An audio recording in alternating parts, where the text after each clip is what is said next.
This is the Troll live with Justin FREAKIN. Oh, I forgot to put the troll background back there. Hold on. That's the only thing I'm fucked up on right now. I'm not high enough for this shit, and I can't find my lighter. That's gonna be an issue. I don't know where it would have went.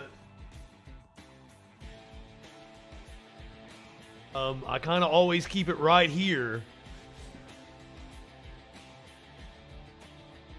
It's nowhere to be found.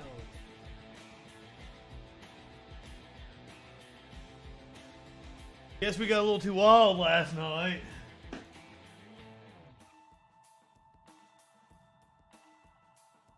Ooh, I think I see it. Okay, anyway. First things first, welcome back to YouTube. I'm back on the YouTube again. Stream to stream, Warlord says. Here's the thing. Guy Cobbett, thank you for the resub. Also, so good to see you tonight. Soup, Lenny, Porg, Warlord, Simp, Starlight, love you guys.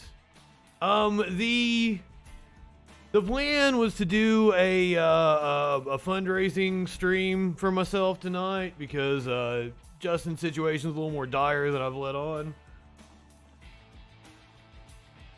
But I totally stayed on streaming all night last night and didn't have a chance to set it up because, you know, I need a little fundraising thing.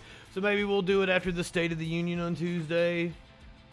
I think we will do a show. I'm going to go off and then come back on, and we are going to stay up all night tonight. We'll probably do Washington Journal in the morning. Simp, thank you. Thank you for the bits.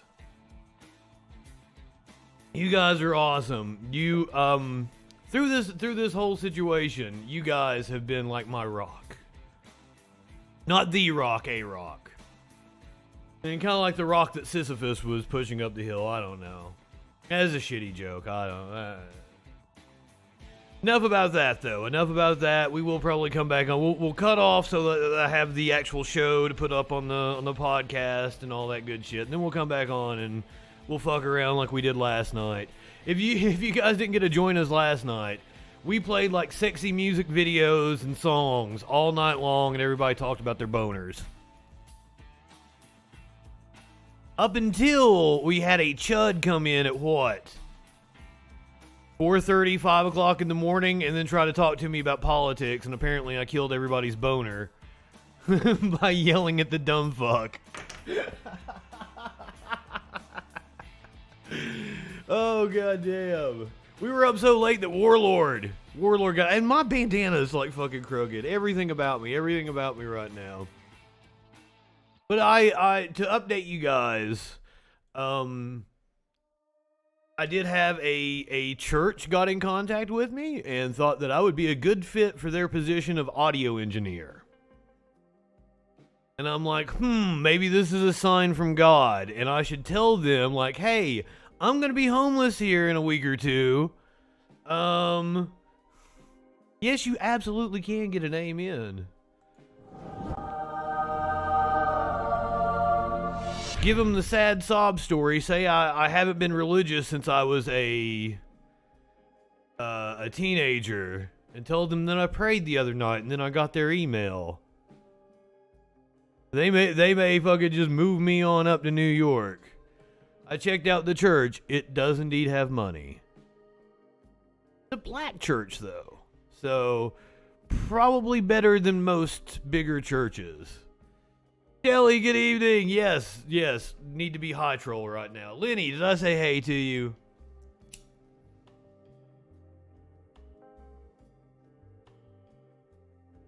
Well, if they want an atheist sound guy, then I'm totally their guy.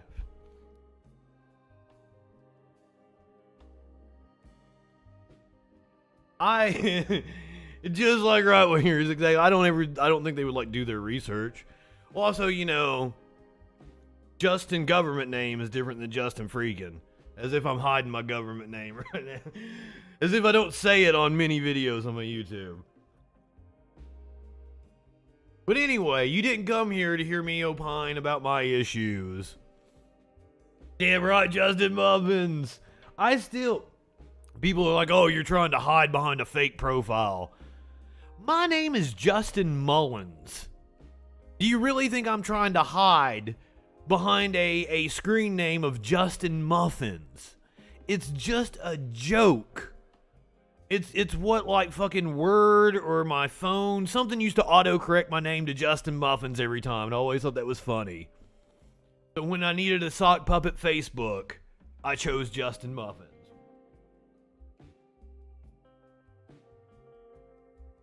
Hey, they may be into it. If they may be a progressive church and be into pissing in Dan Crenshaw's open eye hole. Who knows? I'll give them that baptism by piss. I'm not exactly sure. I didn't look into their content. They could very well be progressive. They looked like they were pretty cool. Like, me being a sound guy, like, they're probably gonna play some good music. Because it's a black church, and it looks like, you know, they got guitars and bands and shit and everything. It's a rather large church. And it is in the city. I didn't know if it was New York State or New York City. It is in the city. I'm all about... I need a change of venue. I need a change of mindset. New York would be amazing. If only it was a trans church. I would say trans churches don't have that much money. They don't have enough money to hire a dude from Appalachia and move him up to the city. Tadpole, good evening. Also, welcome back, YouTube. It has been a while. It's been like 3 weeks or something. I'm back on the YouTube again. I'm back. What did I get popped? Quivering.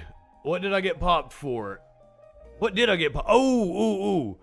We played, was it the Academy Awards? What was that award show 2 or 3 weeks ago? And it had the black dude that was hosting, and Ricky Gervais had hosted it before.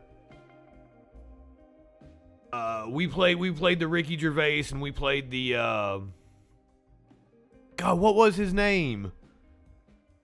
Carmichael? God, I forget. Stokely Carmichael? It's not Stokely Carmichael. Me and politics brain over here.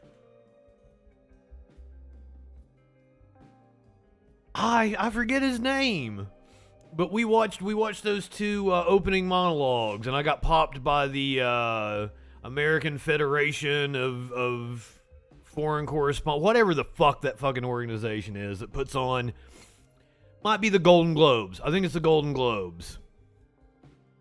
Smoky Muffins? I had some chud try to make fun of me for my cat being named Smokey Bong. Is that dude, like, he's always trolling my YouTube and telling me, like, I'm bald and I suck. Which I think is fucking funny. I'm into it. Let me give you a meme. I need you a meme for the day. It was on this day in 1976. American new wave band the B-52s formed in Athens, Georgia. Go on to Rome if they want to. Roam around the world.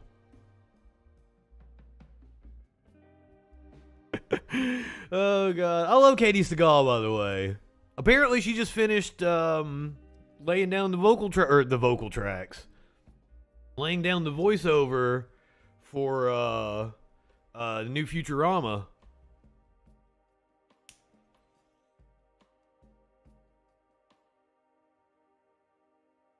Here's the thing, he keeps calling me bald. But it looks like he's bald as well from his profile pic. So odd.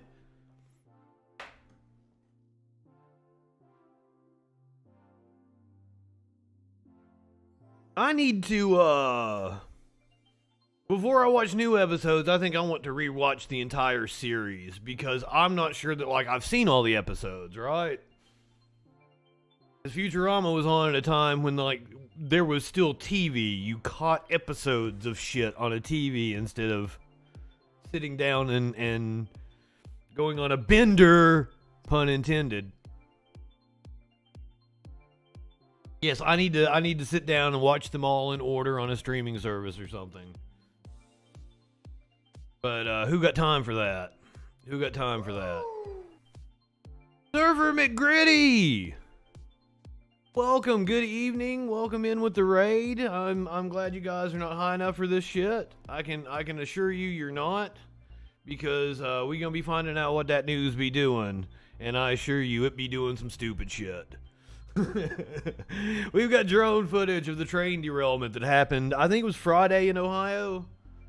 Somebody asked me about it during the stream last night. I'm like, I check out on Saturdays. I don't even pay attention to the news. It's my mental health day. Justice Department is set to review the Memphis PD. Good. Kansas police shot a man. I'm reading conflicting reports. I think the local news story says that they were called for somebody having an overdose. I read a Fox News story that said that it was an ambush style situation. We'll have to parse out exactly what is going on with this issue in Kansas. I think it happened last night. Show you graphic video of a deputy beating the shit out of somebody in a Chicago jail. A trooper in Arizona set to serve time for sexually assaulting multiple people in traffic stops. A NYPD officer was shot. Apparently he was off duty and was trying to buy a used car. They found out he was a cop and they wanted to help us out. Make one more good cop. Apparently this wild story out of Connecticut where a store owner was shot by a robber and then ends up shooting the two robbers. And you know, it's the thing everybody's been talking about. So this show is Sunday through Thursday. On Thursday night, we did there was a Chinese balloon spotted over Billings, Montana. And we watched cell phone footage of a dude, hey, what's that up in the sky? But we didn't know much about it at the time, last time we were doing the Troll Patrol. Now we've had several days of internet speculation and all kinds of people chiming in, so I got some wild ass clips to show you. Including Marco Rubio going on Fox News talking about how this didn't happen under Trump. Spoiler alert. Marco Rubio is gonna look fucking stupid.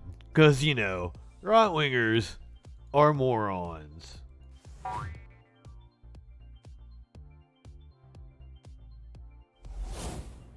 That's what that, dude that came in last night, Epic Gains, I think was his name. Which is that is the chuddiest chud name ever. I can assure you that his Epic Gains had nothing to do with the books he had read. Maybe skip leg day one day and go read some fucking Chomsky or something and get back to me, motherfucker.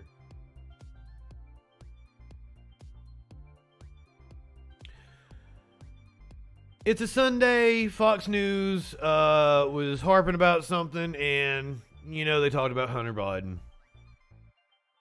I'll give you a preview of what to expect on Tuesday's State of the Union address. We'll be live covering it. Pretty sure it happens at 9, so it's going to be on during the Troll Patrol. Afterwards, we may go over to C-SPAN, and they'll have call-ins after it. I don't know for how. Sometimes they'll go 30 minutes. Sometimes they'll go like an hour and a half after shit like that. You never know with C-SPAN. It's a wild card. I'm gonna tell you about the latest rate hike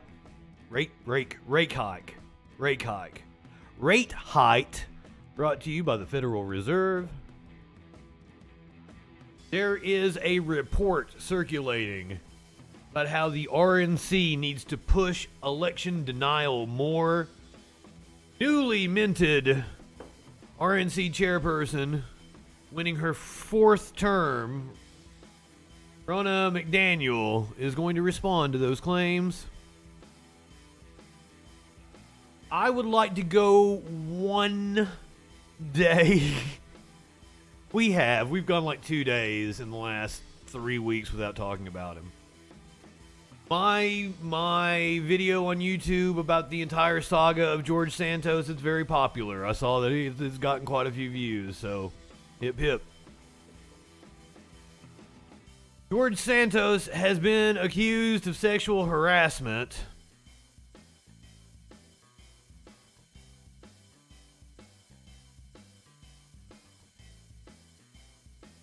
Pulled a mat slap. Santos got slapped. We're going to take you down to Florida, where a pastor was arrested for embezzling COVID money. Oh, you thought I was going to say child molestation, didn't you? It would have been a good bet. I would have took that bet if I was you. I would have took that bet that I was saying child molestation. And then I'm going to show you a video of a bear that was hungry for some Chick-fil-A. He liked that hate chicken. Lenny, I think I did. Oh yeah, your fiberglass cow. Yeah. I was looking through the troll chat as I was laying in bed, so I was kind of half in, half out. I'm pretty sure I saw what Lenny posted. I hope the temperatures are supposed to bounce back up there in the Northeast. My heart goes out to everybody. Apparently, you guys actually did hit record colds. I even saw some climate scientist or a meteorologist say that about as cold as it's ever going to get. And I'm like, climate change be like holding my beer here.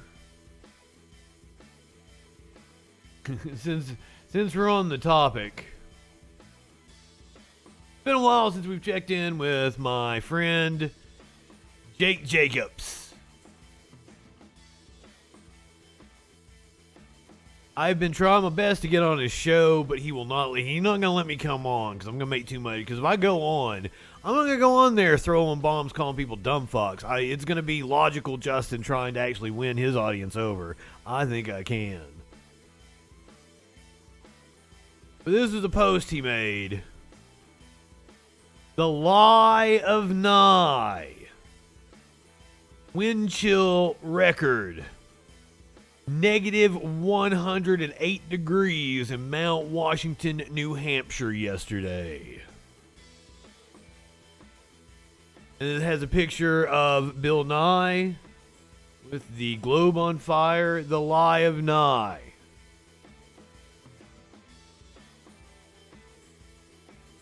But you know, Justin couldn't keep his mouth shut. Buddy, you have no idea what you are talking about. The warmer planet produces more drastic weather events. This was caused by a polar vortex. I showed you guys how it worked the other night. It goes around in a circle in the Arctics. The warmer air in the ocean pushes upward, and the warmer the oceans get, the more it throws the polar vortex out of balance, and it falls down. It didn't used to fall down into the continental United States. It used to be stable and rarely dipped below the Arctic, but the warmer oceans have been causing a disruption to the pattern. Polar vortex fall down. Like the hubris with which you say this stupid fucking shit while being completely laughably wrong, and it's something you can look up. It was last year during the polar vortex. I'm like, why does this keep popping up? You know, it didn't used to be a thing when I was a kid. I never heard about polar vortex. So I looked it up. It's amazing what you can find out when you look up how shit works. The theme of this show is that I want people to not have such strong opinions on shit they don't know about. That's all I'm asking. Is that too much to ask for? Well, and that is why climate change was adopted because global warming is misleading. Yes, the planet is indeed warming. Yes, the oceans are indeed warming. Thickenuck, good evening. Well, it's possible that Jake Jacobs might be smart enough to comprehend this. But this is one that he is funded by YAF, the Young Americans Foundation. Also, he is far from young. And he gets on his show and he's like, oh, the loony leftists. I roasted him on because, like, he's one of those guys that's like, MLK. I idolized MLK. And I fucking filled his thread on MLK Day up with quotes about how he was anti-capitalist. But he is a paid-for speaker, YAF, the Young Americans Foundation, funded by the Koch brothers, the Mercers, all the usual suspects. So it's easy to convince yourself of some bullshit when your paycheck depends on it, right? That's a big problem that we have in winning the propaganda war. There are probably a lot of smart people on the right that have convinced themselves of dumb shit to get a fucking paycheck. Cog dissonance is a hell of a drug. Cognitive dissonance, the lies that we are able to tell ourselves in order to justify our bad behavior. That's exactly right, Simp. Same thing with like TPUSA and shit. You go to their pages and everybody commenting on their pages is a fucking boomer. But these are supposed to be like college age outreach organizations. There absolutely is a propaganda war. There's always going to be a propaganda war. Danzig, good evening. Oh, they absolutely did. The snowball clip.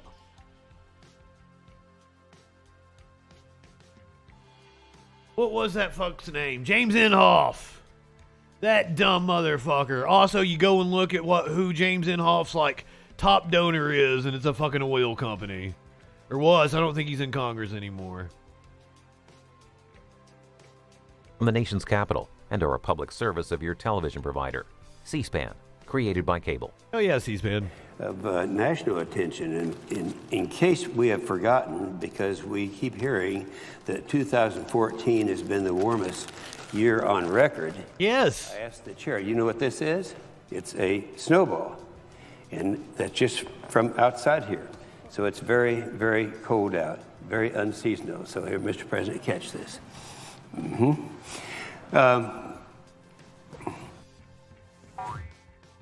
Absolute fucking morons.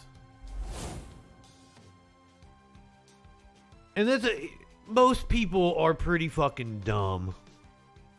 And I'm not, that's not right of me. There are people that have talents. And being able to reason and ration and do philosophical arguments and participating in politics is not one of them. But they may be a fantastic, HVAC installer or carpenter. And that's not to say there aren't HVAC installers that aren't politically astute. But there are people that don't have the capacity to understand politics, or are very consumed with trying to get by in this late stage capitalist hellscape where you have to have 2 or 3 jobs to make ends meet, and you don't have time to participate in politics and understand the nuances of the arguments that are going on. So it's really easy to appeal to those people. Republicans sell you an easy solution. It's always something that fits on a bumper sticker, and it's usually directing hate at a group. Whether it be the wokes or the trans community or whatever. Pooh. Starlight, the AI thing. We watched Ben Shapiro talk to an AI the other day, and we're all dumber for watching that clip. The AI was smarter than Ben Shapiro, it seemed.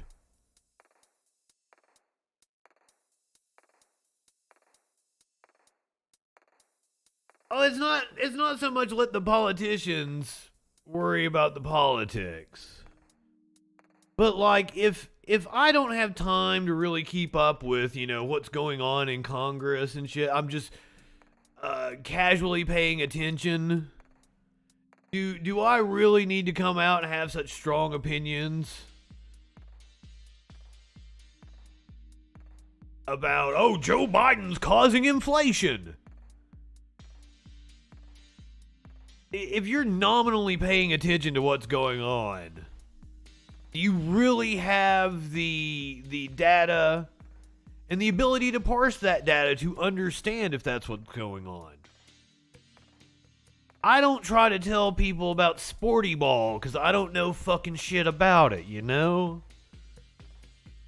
But I get people trying to tell me about politics. Politics is the only thing that, you know, I can be involved in. I have 20 years fucking experience covering. I have a degree in political philosophy, and people will tell me I'm a dumb fuck that doesn't know what I'm talking about because I've told them their favorite politician is actually an idiot. Or that Dinesh D'Souza is a fucking fraud. All right, Porg, you're right. Get back to the news, indeed. Let's find out what that news be doing. And I believe you guys are really into watching this this video. I don't know, was anybody hurt? Do I need to throw a content warning on this? I hope nobody was hurt. I haven't heard the story. This is East Palestine, Ohio. We don't have audio on this, but this is drone footage over the smoldering wreckage. Oh, yeah! That's a Kunyumu. What is up, my friend? I probably fucked your name up, but I'm very happy to see you. This is Palestine, Ohio. Train derailment that happened, I think, Monday evening. Free Palestine indeed.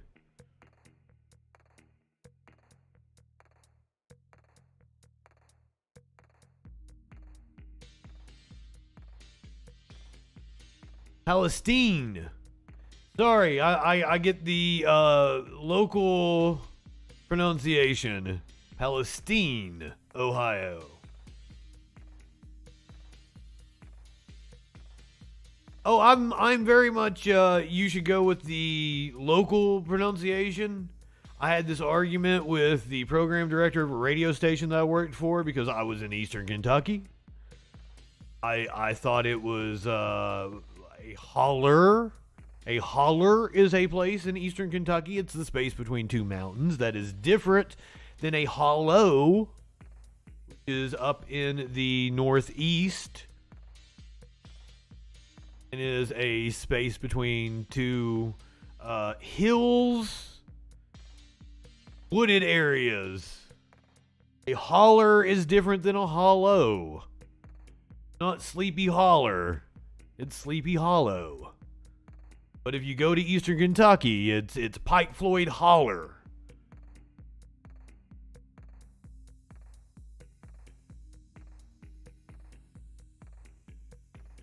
Takiki Umi? That was probably close. That was probably closer. Now, this is fucking wild.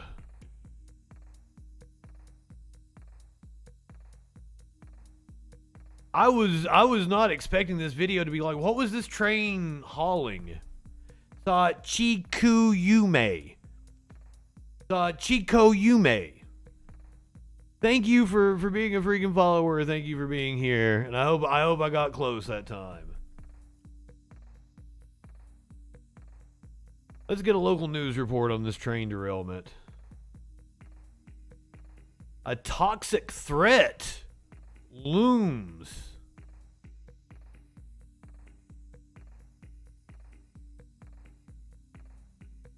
Damn.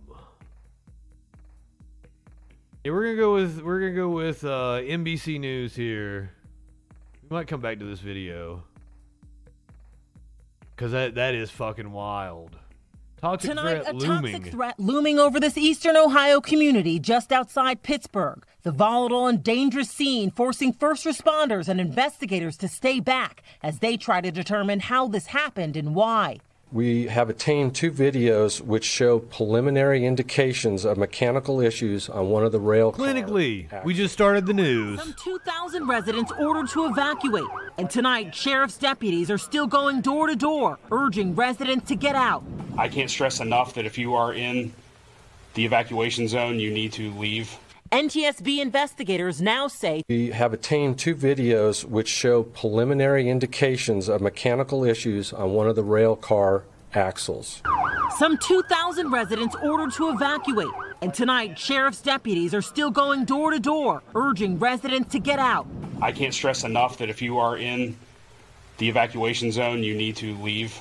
NTSB investigators now say 20 train cars were carrying hazardous materials, 10 of which derailed, though they aren't sure which cars, if any, have been compromised. I saw this big, huge flame.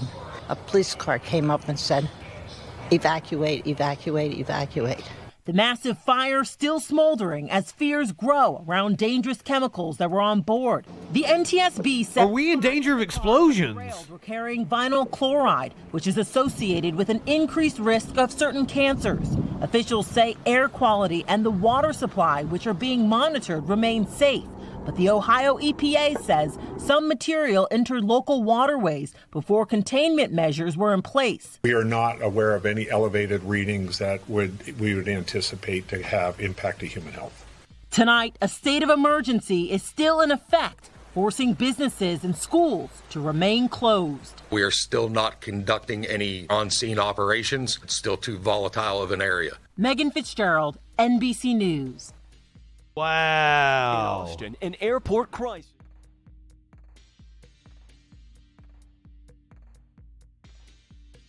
Holy shit. Let's watch this thing about these 2 airplanes crashing too. This seems interesting. I want to talk about this first though. Oh my god.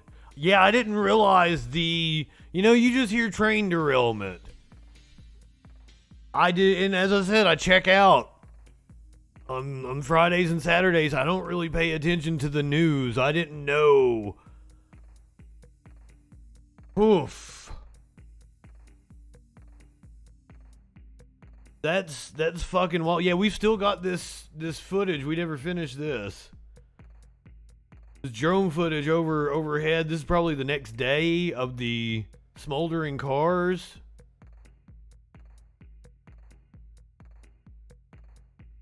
Yes, we've got automobiles. Planes, trains, and automobiles tonight. The Thanksgiving Classic.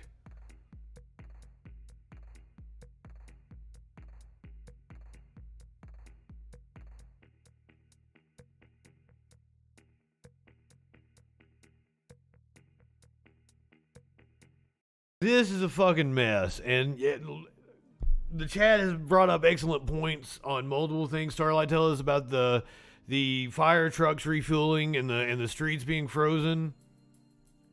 There was a malfunction. Just preliminary, but they don't exactly know yet. And like, can they really get into to investigate while this shit is still smoldering? Danger to the residents in the area. Now, where are the right wingers? They're like, well, I don't see anything. It can't hurt me. What could pass through a mask? I don't need to evacuate.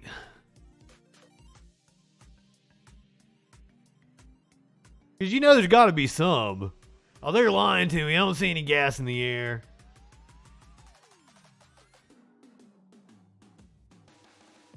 I mean, rail workers are overworked. This is wild coming after, the Biden administration and Congress forced the contract on the unions. They were asking for more days off so they weren't overworked, paid leave. Jesus Christ. Also, you know companies skip out on maintenance. Watch inspection on YouTube. Subscribe to ABC7 Chicago Eyewitness. God damn. Late stage capitalism. Oh. All right, let's watch this. We're doing transportation stories. Buckle in, boys. We're doing transportation stories. Going to Austin.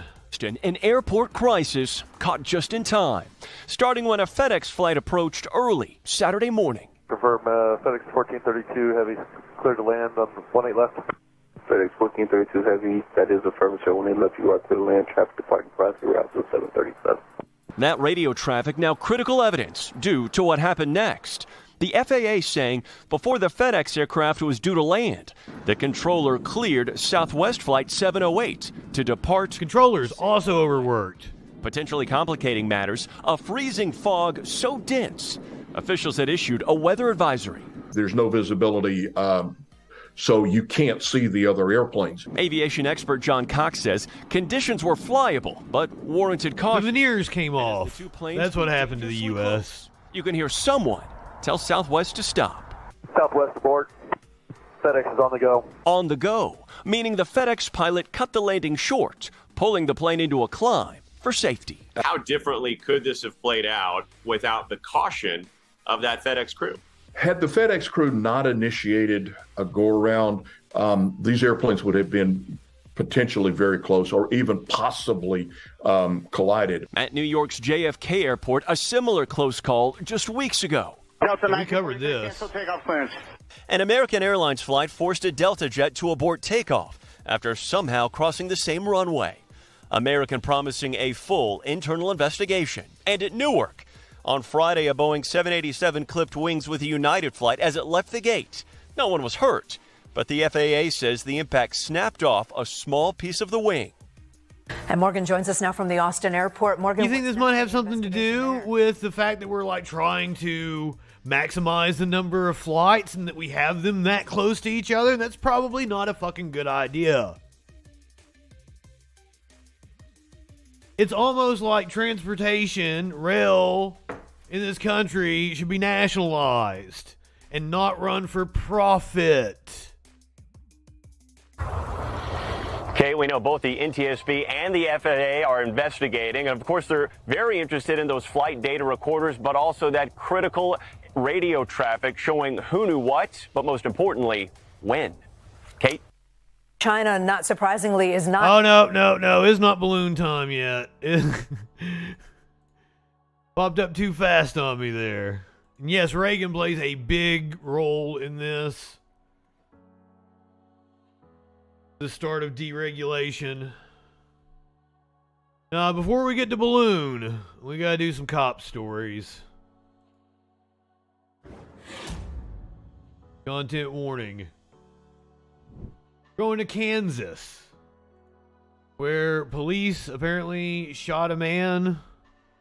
Initial reports seem to say that they were called to an overdose call. And that breaking news in Kansas City, Kansas, where a man was shot and killed by police tonight. It happened around 6 this evening in the area of 52nd and Georgia. KMBC 9's Peyton Headley is live near the scene. And Peyton, this began with officers responding to an overdose call, right? Right, and that overdose call was actually a little less than a mile from where we're at right now. Police responded and they say they found a man and a woman unresponsive in the house. EMS provided medical care, and while the officers were there, they say they saw another person leaving the house on a bike. When police attempted to stop that person where we're standing now, there was some form of exchange. They didn't really give any details on what exactly happened. They will say that the suspect was armed. Shots were fired by officers, and there were life-saving measures performed on the suspect, but he was declared dead on the scene. Now, right now, we know both of those overdoses, the man and the woman in the house, are in stable condition in a local hospital.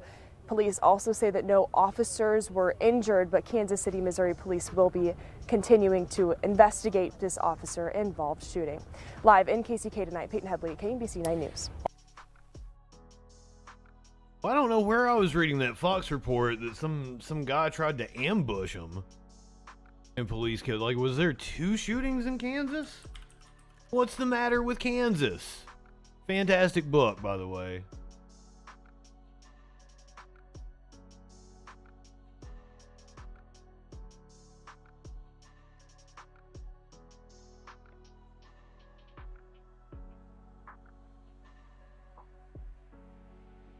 There's been a lot of shootings in Kansas. I don't even know where to start with these stories. Jesus. Say the line, Justin.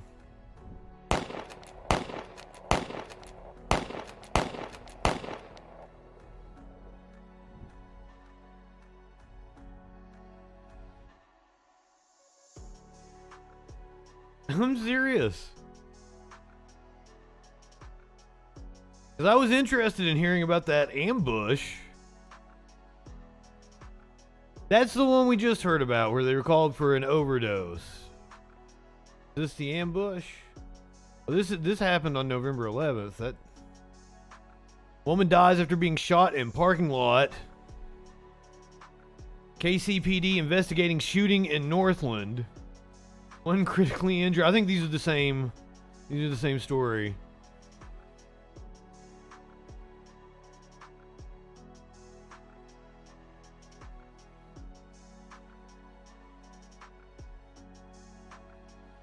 The police shooting Friday night.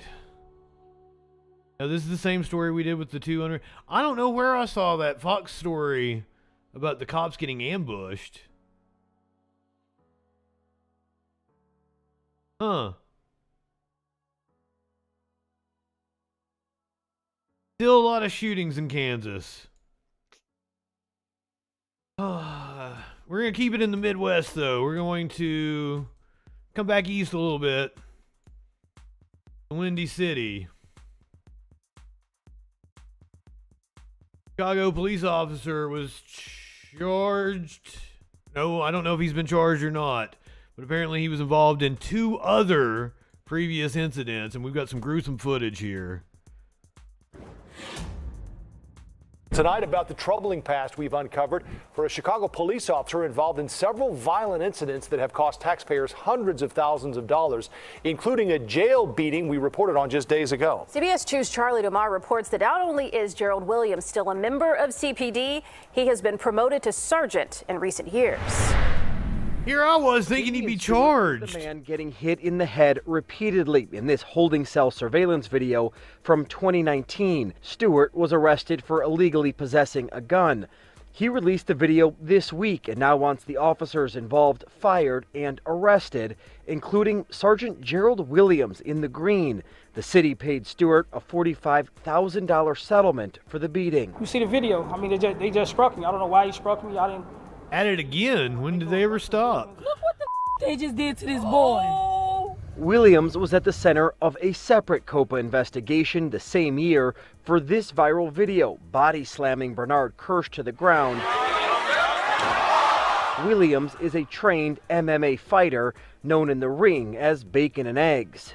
Picked me off my Oh my God! First to the concrete. Attorney Andrew M. Stroth represents Kirsch in a civil lawsuit. I don't understand why the city is wasting taxpayer money supporting an officer who has a pattern and history of using excessive and almost lethal force on Mr. Kirsch. In a separate incident, Williams led more than a dozen officers on a raid of the wrong home in 2019. Pointing guns at a family and ransacking the house during a child's birthday party. The city of Chicago has since paid out settlements nearing $400,000 for both the jail beating and the birthday raid. God damn. And Williams could cost the city even more money when the civil lawsuit against him goes to trial in June for that body slam incident. Live in the newsroom tonight, Charlie DeMar, CBS 2 News. Joe? Charlie. Here's the thing about the media and the cops and their relationship. So, and this goes into like why it's so hard to prosecute cops as well. The cops are almost your co-workers in the media, right? So like I talked to the public information officer at the state police almost daily when I was doing news. We were friends. I had his cell phone number and we would talk about things other than just work, right? Because we saw each other and talked to each other so much. The cops also love to schmooze the media. About twice a year, they would take me out for a steak dinner, all expenses paid. And they're easy content, right? So public information officer calls you and says, hey, we're doing this fundraiser, blah, blah, blah, blah, blah. Easy for me to go do a story on it.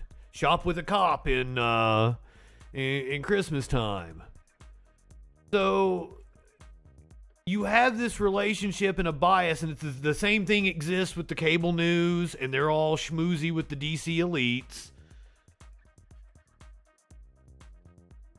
And so you have a bias that's not overt, that's hard to really pinpoint.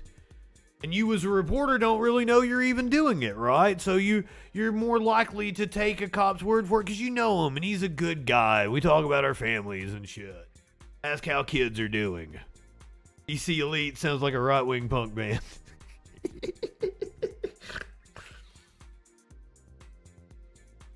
So it makes it hard. And also, like, the police send you press releases. Those are easy stories. You know, I'd come into the radio station. I've got 3 or 4 press releases for what happened overnight. Now I'll turn these into, you know, mentions in the news, blah, blah, blah. So that relationship hampers the ability to be able to critically assess what is going on with the cops. That's why a lot of the journalists that expose corruption with the cops aren't your traditional journalists.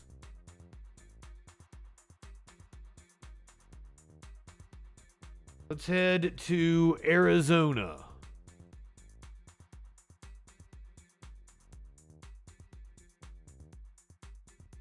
Yumi, are you AI? Are we talking to an AI right now? I don't know what you mean. Like, what about AI? Tim thinks it's an underrated movie. Content warning.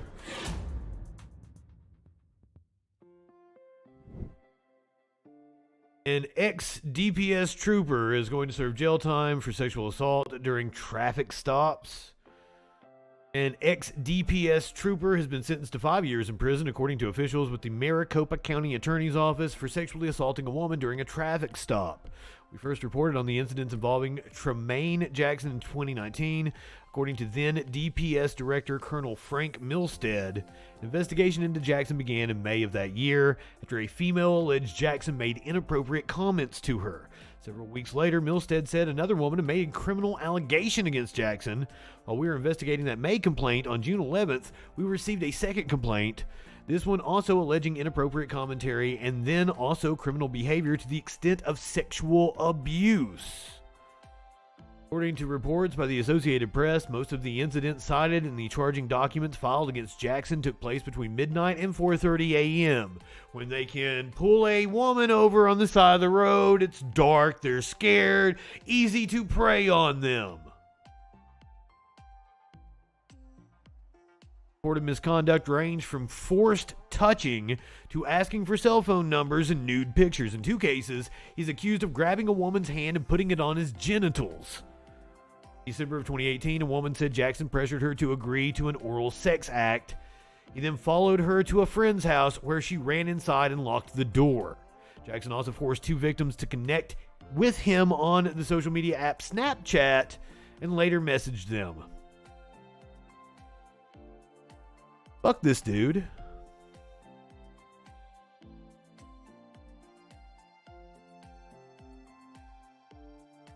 We go to New York now, where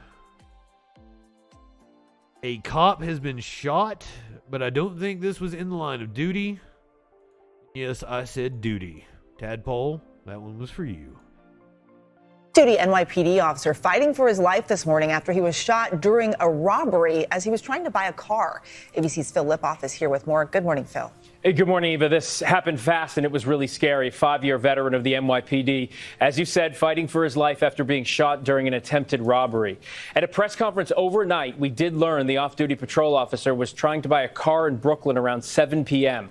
Details of the purchase had been arranged on social media, but when he arrived at the prearranged location accompanied by a relative, the suspect pulled a gun. The officer drew his own weapon and then was struck by a bullet when the two exchanged gunfire. He was transported to a hospital. He is in critical condition. The suspect was able to get away. Now, the identity of the officer has not been released, but New York City Mayor Eric Adams says he has spoken to the family and he promised. I don't understand this kind of a setup. If you're buying a car, somebody are you taking cash to that kind of meetup? I'm going to take fucking... You can't buy a car for 10 grand anymore. Am I taking 20, 30, 40 grand? And NYPD officer. There's a rash of NYPD officers having some really nice fucking cars. Because they've been scamming the system for a while and working these obscene amounts of overtime in order to mooch off of taxpayer dollars. And these motherfuckers out here driving Lamborghinis and shit. Well, I can see that in you're in East Kentucky and you're buying an old jalopy for $5,000 off of somebody, and I'm taking $5,000 in cash.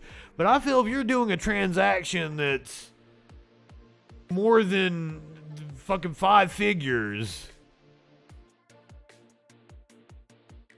yeah, what are you doing having that much cash on you? That don't seem. I'm doing that transaction above board. And if he had that much cash on him, was he trying to get out of paying taxes and shit? Because once again, that's a cop. That's illegal. How do you get that kind of money? I got more questions about this, and I want to know about the officer's behavior here. PM. Not to victim blame or anything, but yeah. Social media. But when he arrived at the prearranged location accompanied by a relative, the suspect pulled a gun. The officer drew his own weapon and then was struck by a bullet when the two exchanged gunfire. He was transported to a hospital. He is in critical condition. The suspect was able to get away. Now, the identity of the officer has not been released, but New York City Mayor Eric Adams says he has spoken to the family and he promises to catch the person responsible. Janae? Just another example of gun violence in this country. Phil, thank you. I thought she was going to say just another day in mass shooting USA. I was like, wow, that caught on pretty fast.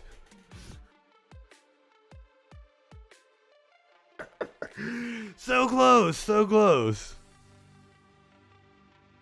Thank you. Oh. Hi, everyone. George Stephanopoulos. Shut up, George.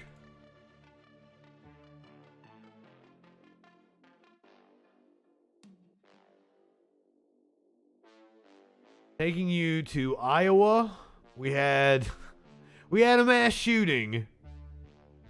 God, when was this? There's been so many lately. It was a week and a half ago. What up, Roy?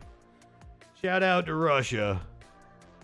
We over here in the U.S. and we trying to kick authority in the balls. He's kicking authority in the balls.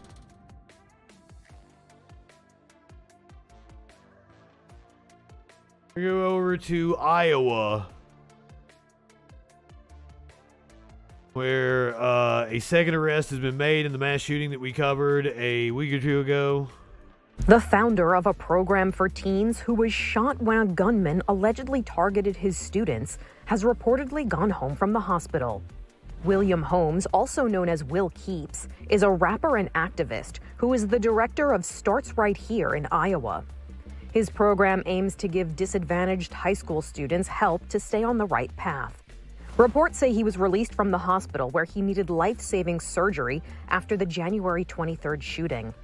His family released a statement on his website saying he has a long road to recovery ahead of him, and they thanked everyone who has supported them following the tragedy.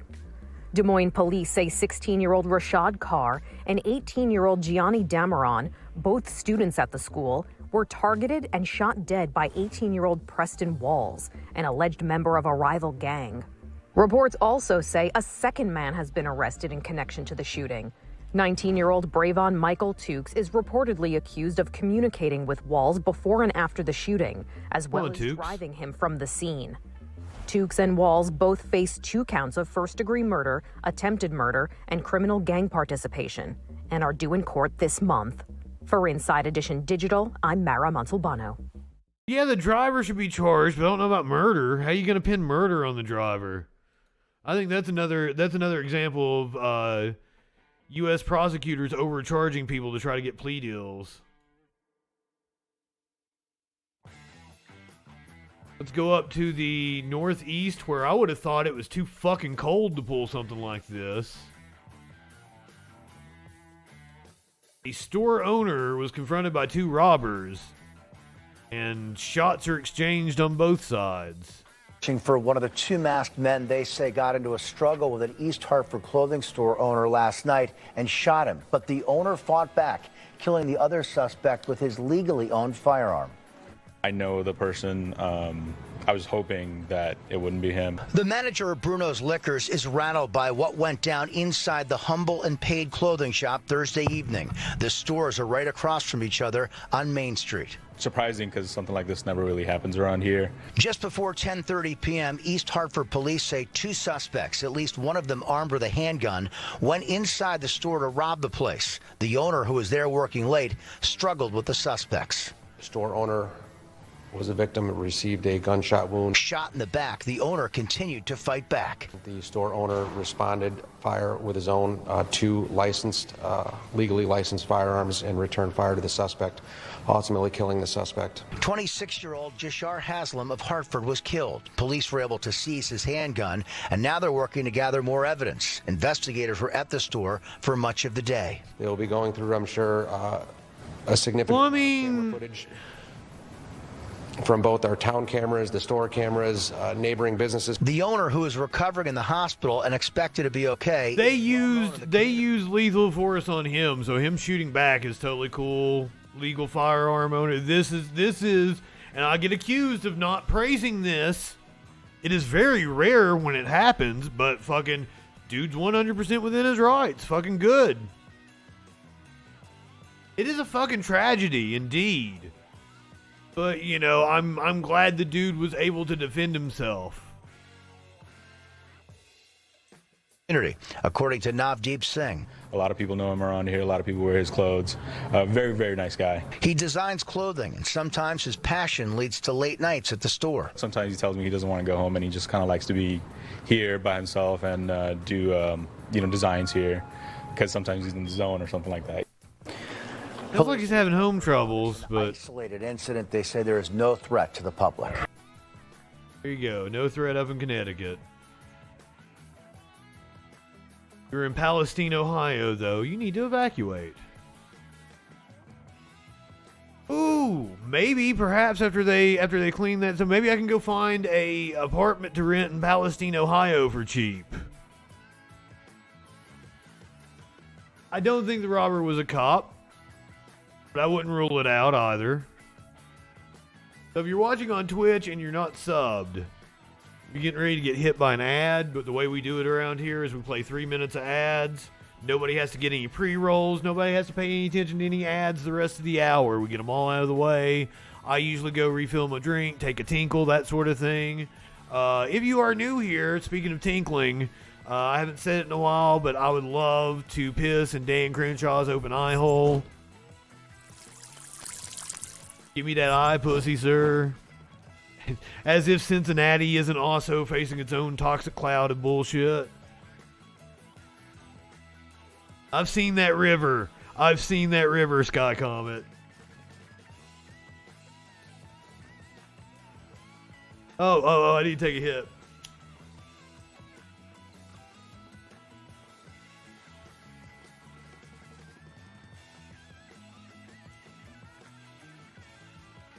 Life is too short to walk this earth or a crusty asshole.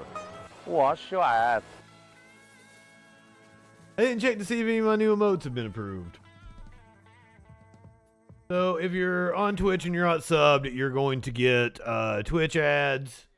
But we're not going to do any content until you come back. And when we come back, we're going to talk about the balloon incident I'm going to give you the update on Hunter Biden schlong. I'm going to tell you what to expect at this week's State of the Union address. Tell you about a report that was apparently issued by the RNC or leaked, where it's telling them they need to go in really hard on election denialism. George Santos accused of sexual harassment. We also got a pastor in Florida who has been arrested for COVID fraud. Defrauded COVID money. You thought I was going to say child molestation, didn't you? You thought I was going to say child molestation. Would have been a safe bet. So all that and more on the Troll Patrol live. Did it? There, the ad started. So fresh and full of lies. You guys are going to get a really short break because I do need to tinkle right now.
I prefer to stick around and talk with you guys during the commercial breaks. Also, like, I piss like a racehorse. I've been drinking a lot of coffee. Anthony DeVolder cannot keep his name out of our mouths. Apparently that video's doing good on the YouTube. It had like 266 views when I woke up this morning. I was like, oh shit. Didn't think that was the one that was gonna take off.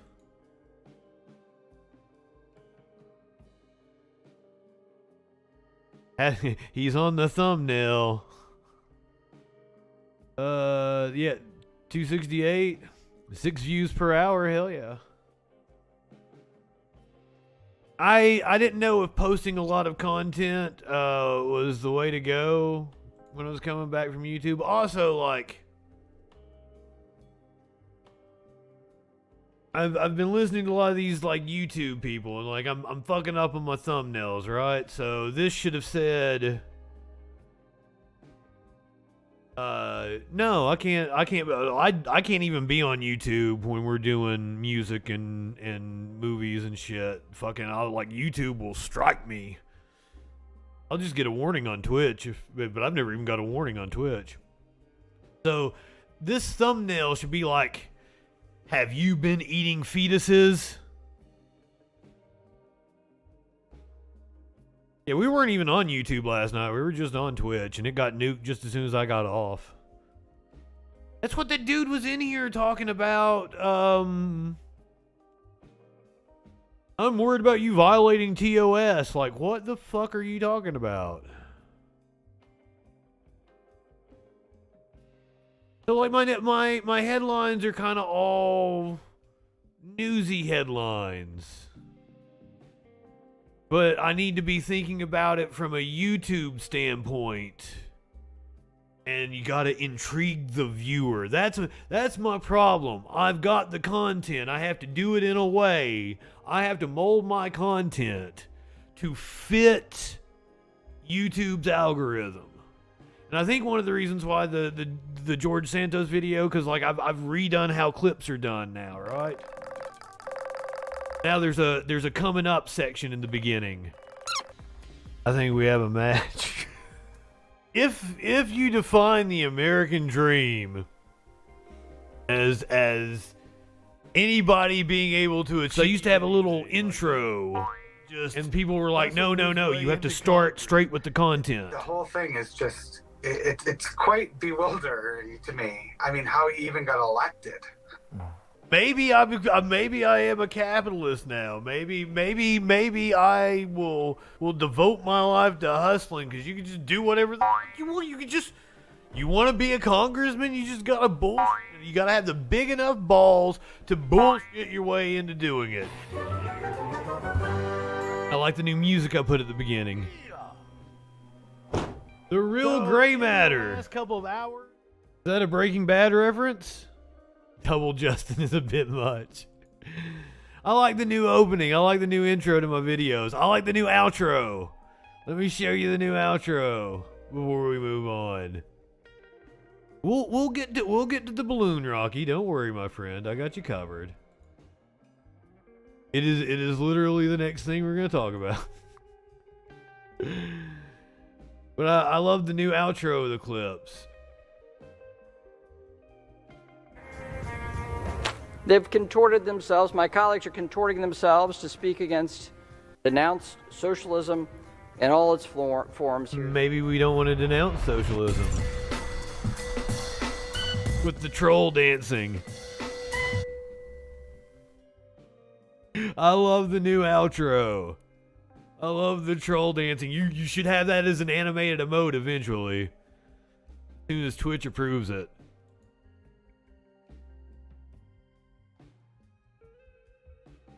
Trying to up my game. Let's find out what that balloon be doing. It ain't doing much anymore because it dead. Here is the video from yesterday. I believe it was over Myrtle Beach. Balloon go boom.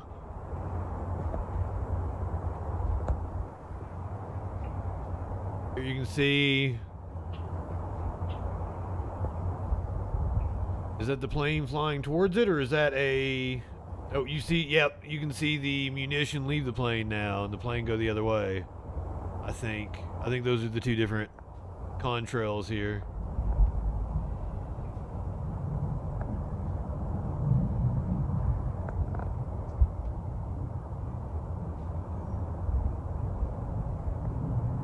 Rest in peace, balloon. No, they didn't. Yeah. Chemtrails indeed.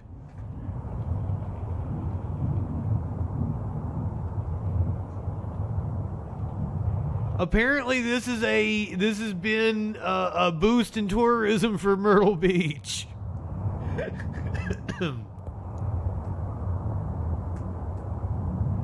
Well, congratulations, Myrtle Beach. I'm glad this is the most exciting thing to happen there in 20 fucking years.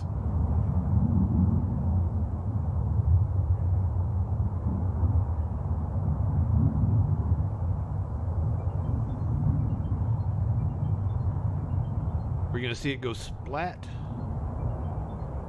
I believe they waited until it got over the ocean to shoot it down. They were worried about the risk of hitting something. Ooh, is the BBC got a closer view? The giant Chinese balloon that had been floating across parts of the United States has been shot down by an American fighter jet off the coast of South Carolina. The balloon, which the US says was being used politically, makes a very good point, appeared to plummet into the sea. Well, China continues to insist that it was in fact a stray civilian weather observation airship. Its foreign ministry has released a statement saying that China strongly disapproves of and protests against the US attack on a civilian unmanned airship by force. It also went on to say that American use of force is a clear overreaction and a serious violation of international practice. The BBC's Tim Ullman has the report. All eyes had been on this solitary object floating serenely through US airspace. Was it a harmless weather balloon or a spy in the sky sent by the Chinese? Whatever it was, the American government had decided enough was enough. Look at that trail of white vapour on the left of your screen. Nine Tails, good evening. It's a US F-22 fighter jet streaking towards the balloon. Then a second trail, this time from a Sidewinder missile, about to bring its journey to an abrupt end. Suddenly we saw something take off from the jet, knew it was a missile, and you could see the explosion. Didn't hear anything, but saw the explosion of the balloon. Gosh, it was almost like a moving cloud coming down. And then the smoke was gone and it just started slowly going down, but further out towards the ocean. Whoa! Yeah, you want to cross the U.S., you got to pay the troll toll. After the impact, the sound of the explosion. You got to pay the troll toll to get into this boy's Then hole. The remains of the balloon, its canopy torn to shreds, falls to the earth. A satisfying moment for President Biden, although he had to wait a few days for the operation to be carried out. Order the Pentagon to shoot it down on Wednesday as soon as possible. They decided, without doing damage to anyone on the ground, they decided that the best time to do that was when it got over water. In a statement, China's foreign ministry accused the US of overreacting. China expresses strong dissatisfaction and protests against the use of force by the United States. It added that it would reserve the right to make further necessary responses. The whole incident has caused tensions in what is an already delicate relationship. The US Secretary of State Antony Blinken cancelled a planned trip to Beijing this weekend as a result. The balloon is believed to have come down in relatively shallow water, and any wreckage should be easily retrieved. The Americans hope they will then be able to work out exactly what the Chinese were up to. Tim Allman, BBC News. Well, earlier I spoke to our correspondent in Beijing. Now we're going to get to the fun aspect of this story. Political posturing. Do you think there is a upside? Oh, God, I'm sorry. I'm so sorry. I did not know it. I didn't. My apologies. Content warning. You're going to have to look at Ted Cruz. I did not know that was the first clip. No, I know how much you guys hate that. Was captured this time. I want to start by doing something that I don't do very often, which is commending Joe Biden for actually having the guts to shoot this down. That was the right thing to do. That is absolutely what the president should have done. Unfortunately, he didn't do that until a week after it entered U.S. airspace. He allowed a full week for the Chinese to conduct spying operations over the United States, over sensitive military installations, exposing... That's in the first half, not gonna lie. ...of intercepted communications. And more broadly, I think this entire episode telegraphed weakness to Xi and the Chinese government. Well, clearly there's a lot of information that still is to come out, but the president and the United States military did what they did that is, in my opinion, very just and very defensible.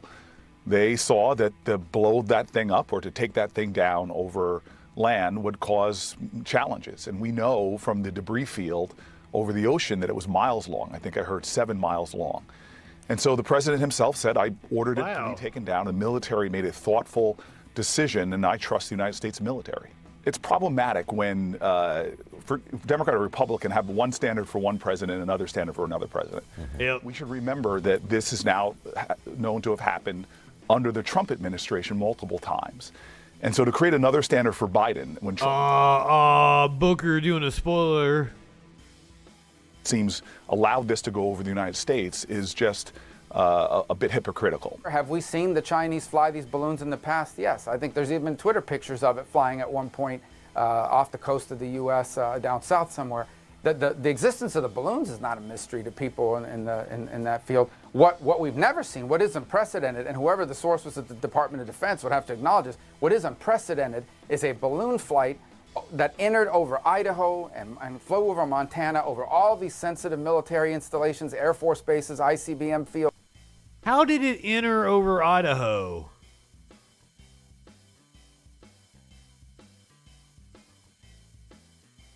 How did a Chinese balloon enter over Idaho? Oh, it came down from Canada? Okay, well, that's how it entered over Idaho then. Fields right across the middle of the country. That has never happened before. That is unprecedented. That it flew briefly over some part of the U.S., the continental U.S., that's one thing. But what we saw this week, it's unprecedented. And that's why everyone's reacting the way they're reacting. Are we now in a Cold War posture with China? How else would you describe it if we're not? Well, I don't know that you can do a one-to-one comparison with the last Cold War, but certainly you see this kind of great power competition, and we're seeing it a lot, while this week the headlines have been dominated by this particular situation. So much of it is playing out in the economics. Good point, clinically. That's part of why we're making the kind of investments that we are. Whether we're talking about infrastructure, noting that you can't lead the world, especially in a highly competitive environment, unless you have world-leading infrastructure. It's one of the things that motivated this administration to work. So did it come through Alaska and we didn't know about it until it got to Idaho? Infrastructure since the Eisenhower years. Do we not pay attention to shit that enters our airspace in Alaska? That seems like that would be important. Idaho. Also on the manufacturing side, the CHIPS and Science Act was another example of a bipartisan accomplishment under President Biden that is really going to give the U.S. live in an sexual edge anarchy. in this kind of economic competition. Farquaad, good evening. What a fucking story.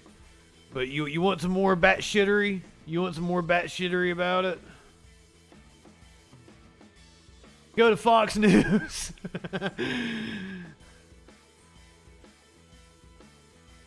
Wait till you see this one. Who's Fox News blame? One last point I want to make. Now that you said the one silver lining of all this is that we now know this is our geopolitical enemy. This is our economic enemy, the Chinese. Whoever is working with the Chinese government to sell our farmland near our bases, I don't know if those are investment firms, real estate agents. I don't know who's providing cover for the Communist Party and Chinese. That's treasonous. And we ought to be treating people who do business with the Chinese in ways that damage our country and our national security. We ought to treat them as such. It's shameful. She just called farmers in the Midwest treasonous. I'd be a part of that. 100%. And one last point I want to make. Now that you said the one silver lining of all this is that we now know this is our geopolitical enemy. This is our economic enemy, the Chinese. Whoever is working with the Chinese government to sell our farmland near our bases, I don't know if those are investment firms, real estate agents. I don't know who's providing cover for the Communist Party and Chinese. That's treasonous. And we ought to be treating people who do business with the Chinese in ways that you may be right, DJ Dub. National security. We ought to treat them as such. It's shameful. There is this thing about Bill Gates, and I think he is invested in shit, but doesn't BlackRock fucking own everything? Why would Bill Gates be a problem and not fucking BlackRock? Yeah, do tell real estate workers to fuck off. Not I've known nice real estate agents and everything, but if you watch that episode of South Park where Cartman's mom becomes a real estate agent, that pretty much sums it up. That is really how that job happens. Now, we actually saw the clip I was going to play next of Marco Rubio, where he apparently didn't know that the balloons happened during the Trump administration, but you saw Tapper correct him in the Washington Post little compilation we watched. Let's watch the whole clip here. And he shot it down when he shot it down based on the advice of the military. So this isn't Tapper. This is on ABC. Ordered it to be shot down earlier against the advice of the Joint Chiefs, do you? Well, I think it first begins by understanding when did we first track it over airspace.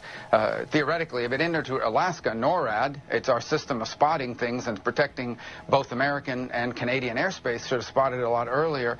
So I'd love to hear from military officials about why wasn't it addressed earlier? What were the options at that point?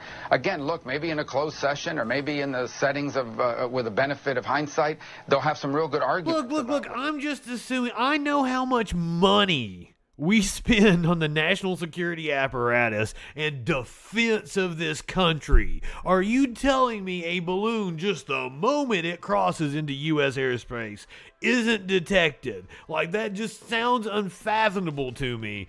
And if that is the case, given how much money we spend on that very thing, How fucked are we? Because if the thing that we've supposedly been spending all this money on, we've actually been, shoveling money to the CEOs of these defense contractors, we haven't actually been trying to protect the fucking country. Is that possible? Am I just smoking crack on that? And we don't even have the kind of military that we brag about, even though we spend a god awful amount of money on it. Is that the situation that we're in here in the fall of the empire? Justin Lindell. I was on crack. Right. Well, You guys feel me on that?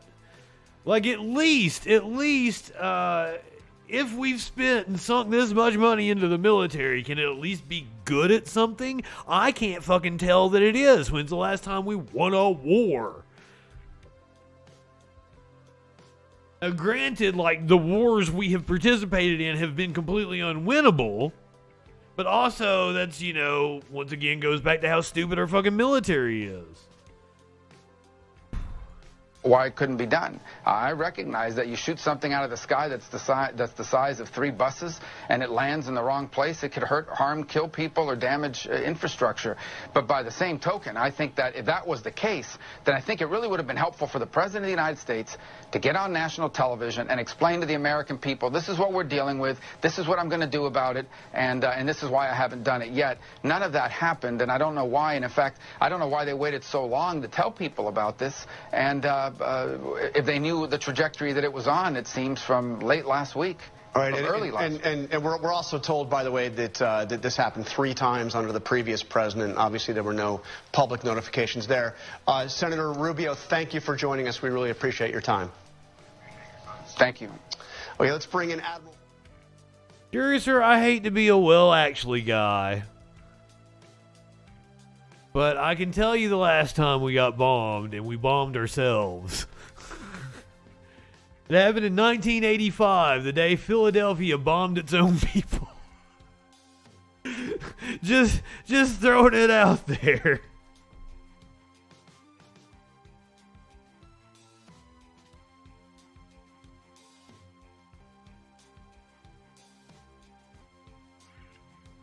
We can bomb ourselves if we want.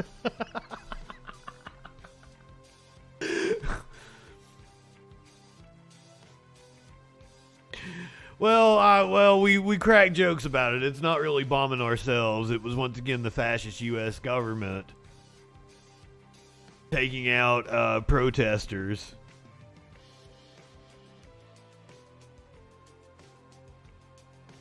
Leftist groups that they deemed terrorists.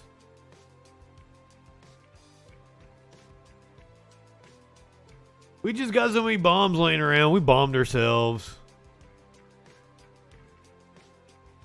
Not the only time we've raised a community. We have raised multiple black communities throughout the history of this country, and most people are woefully unaware of this. Let's move on to Hunter Biden schlong. Robbie Suave. Something about if you didn't claim it in 90 days, right. You abandoned it. But that doesn't, the coverage then, the reporting on it's like a whistleblower scenario. You're going to go after, you don't go after the people who report the information once they get it, unless they had a hand unless there was a criminal matter and they participated in that to get the information. Otherwise, you get information like this, you're supposed to report it. Then he's trying to silence that, and that's very bad. And that was a creative dance, though, by the way, to try to say that this wasn't, we're going after it, but we're not saying it is the laptop. Yeah, it might be. We can't really say for sure. Mara, what do you think about Robbie's point about that this poses a threat, or at least is a chilling atmosphere for freedom of the press, since although at different times, New York Post in 2020, Washington Post, New York Times, and a bunch of others a year and a half later. They're trying to say that Hunter Biden taking legal action against them for supposed defamation and shit is gonna have a chilling effect on the press. The nerve of these assholes.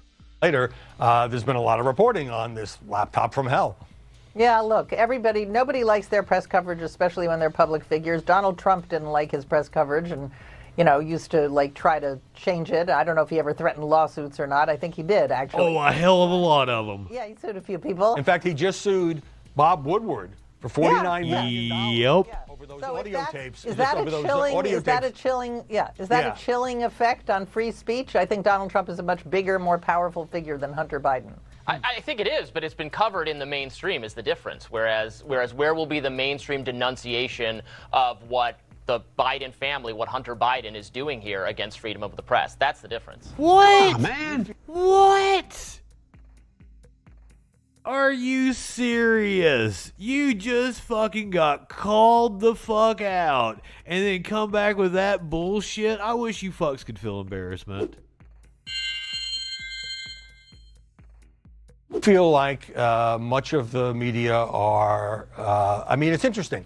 Hunter Biden a bigger figure. very little on it on MSNBC. Yeah, supposedly Trump is. So are you feeling like there's still a sort of a protective gloss where many in the press say, well, he's had a lot of problems. He's a drug addict. He's tried to kick it. Yeah, he shouldn't have been, trying to get contracts with the Chinese and in Ukraine when he has no experience in those areas. You don't think this has changed the equation that much? I think they mostly don't want to cover it because they're embarrassed by the fact that their initial reaction, so many of the people in progressive and mainstream media, was to say that this is a Russian interference thing, suggesting maybe that the laptop didn't exist. And then I'm thinking, so then the repairman, is he an actor? Is it what? It never made any sense to think that the laptop itself, you could think the implications weren't important, but that was planted by Russia. It never made any sense, and they should be embarrassed. Well, I think they are embarrassed. Among the people who had access to the laptop are Rudy Giuliani and names like that, and they got letters too. Although it seems to me there's been a lot of investigation of this. And by the way, this investigation of Hunter Biden has dragged on roughly forever. And I think that the roughly forever. Delaware should either charge him or not charge him. That's some Steiner math right there. It's dragged on for roughly forever. But then you take my 75% chance of winning and then add 66 and 2/3%. I got 141 and 2/3 chance of winning. These fucks don't live in reality. Quivering. I did was it on a Saturday? Did we do an Operation Catterday over on Echoplex and we watched Hunter Biden? Me and producer Dave tag teamed it. Holy shit. To me it felt like multiple directors or multiple writers were involved in that. Like it seemed very disjointed. And then like in one scene Joe appears with a cape and it has like a fucking bird's eye view and everything. And then in other scenes, like it really felt like each scene was directed by a different director. It's I don't know if producer Dave would have put it up on YouTube. Check YouTube, check the Echoplex YouTube channel. And this has been 5-6 months ago. This is like when it came out. We watched it.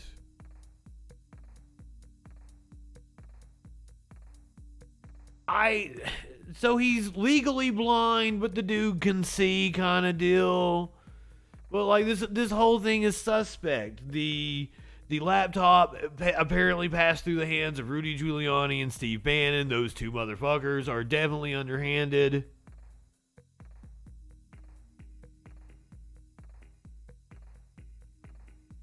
This whole segment's been wild. These two don't live in reality. Or this guy's just stupid and going like ping pong back and forth. Yeah, and that's going to happen, and then you're going to have all the House investigations. We can argue about how much coverage every type of media is giving this story and whether it's enough or not, and that's always in the eye of the beholder. But you just played a lot of clips from mainstream media talking about this story. It's never going to be enough for conservative media, for which it's above the fold every day. Well, let me switch to speak. Yeah. Let me switch. Goddamn right. Revelation.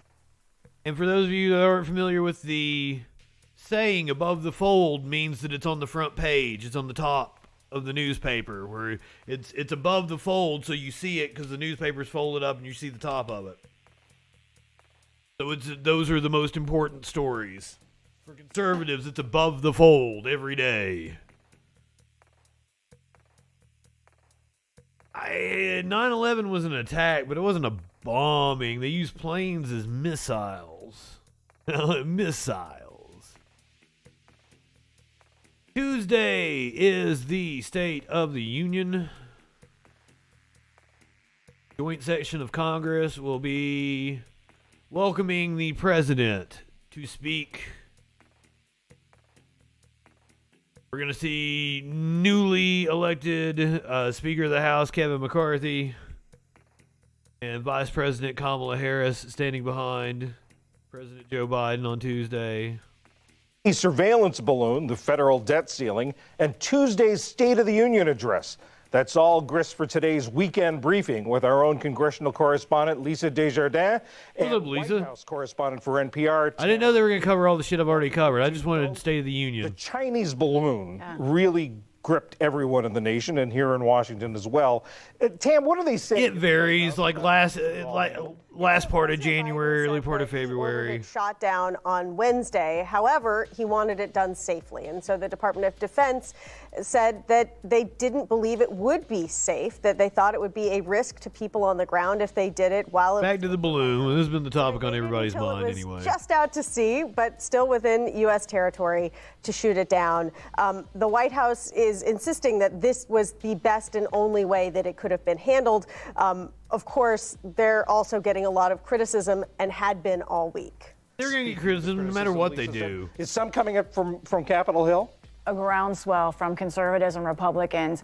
They see this as an opportunity politically, but I think they also have a policy problem here, that they think that the president should have acted sooner, should have directed the military to take this down more quickly. They question whether or not there really was a hazard. They say surely there was a space somewhere over the United States where it could. Was there a way that we could have got it and retrieved the data from it or cross-engineered it or something? Like, did we have to shoot it with a missile?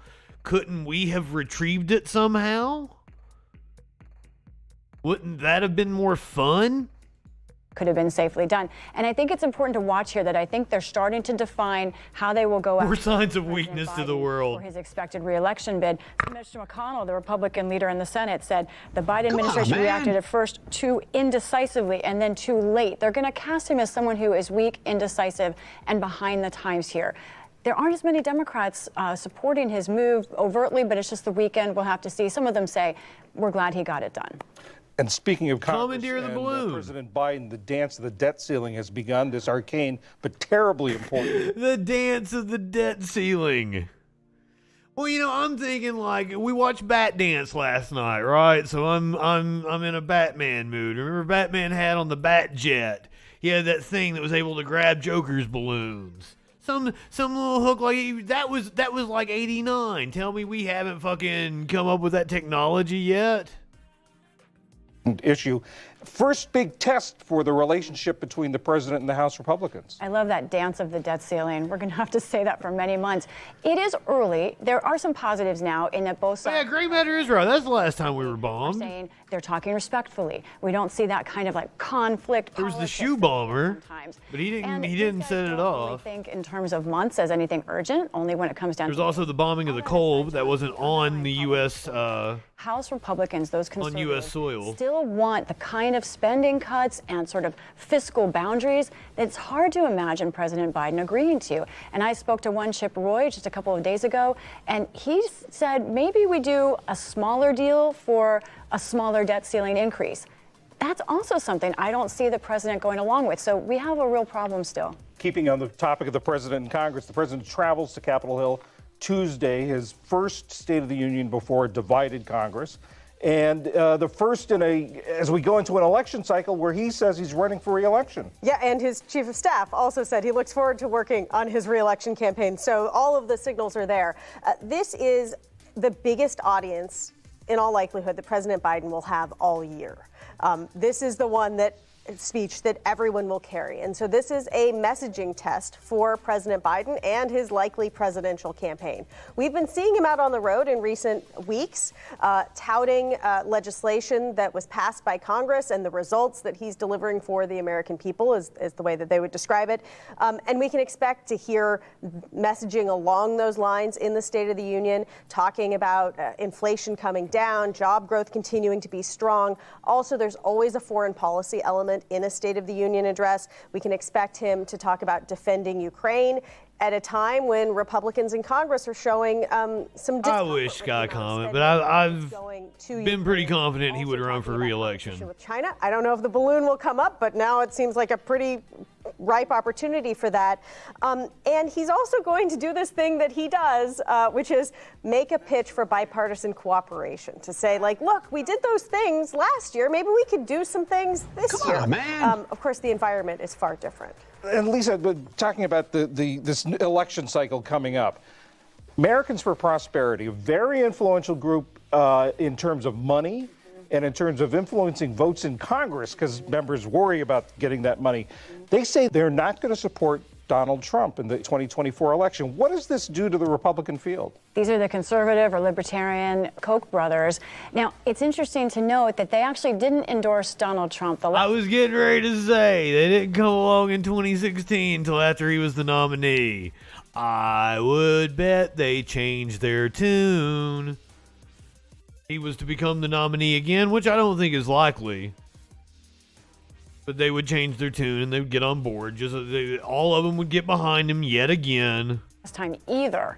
However, this time they've gone out of their way to do a sort of de-endorsement, an anti-endorsement, saying it needs to be somebody else, writing very strong words, saying, very frankly, Republicans are choosing bad candidates who espouse things that run counter to American values. Amazing from a conservative political organization that is all targeted at Trump and their losses from this last election cycle.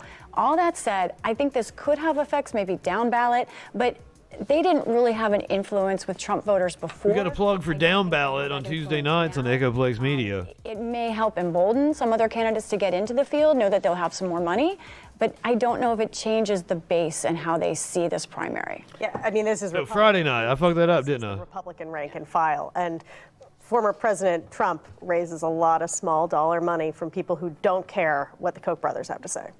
Tamara Keith, Lisa Desjardins, thank you very much. That's true as well. You're welcome. Sorry, fucked up my Echoplex plug there. My apologies.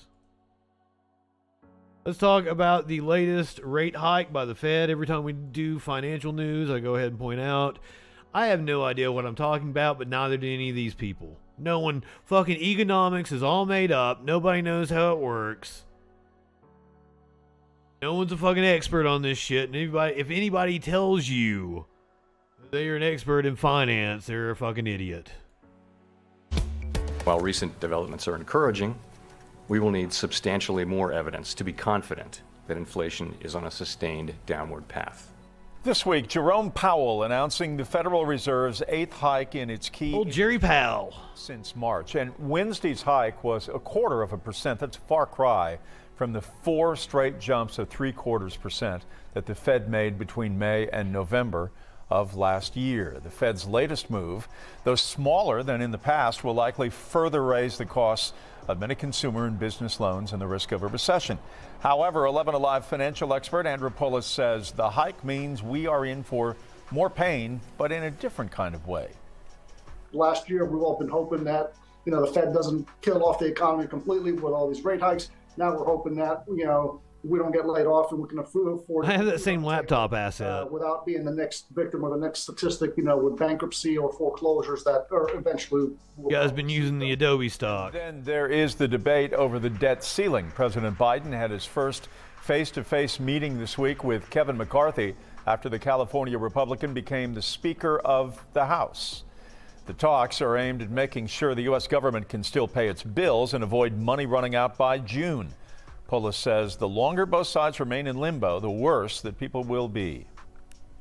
People are concerned what could happen or what may not happen. Inevitably, we've been through this process before. They always find a resolution, which is to increase the debt ceiling some more, effectively getting us all into deeper debt, whether we like it or not, and that's a problem. No, not really. Like this isn't getting us deeper in debt. This is paying the bills that we have already accumulated. See, that dude doesn't know what the fuck he's talking about. Goddamn.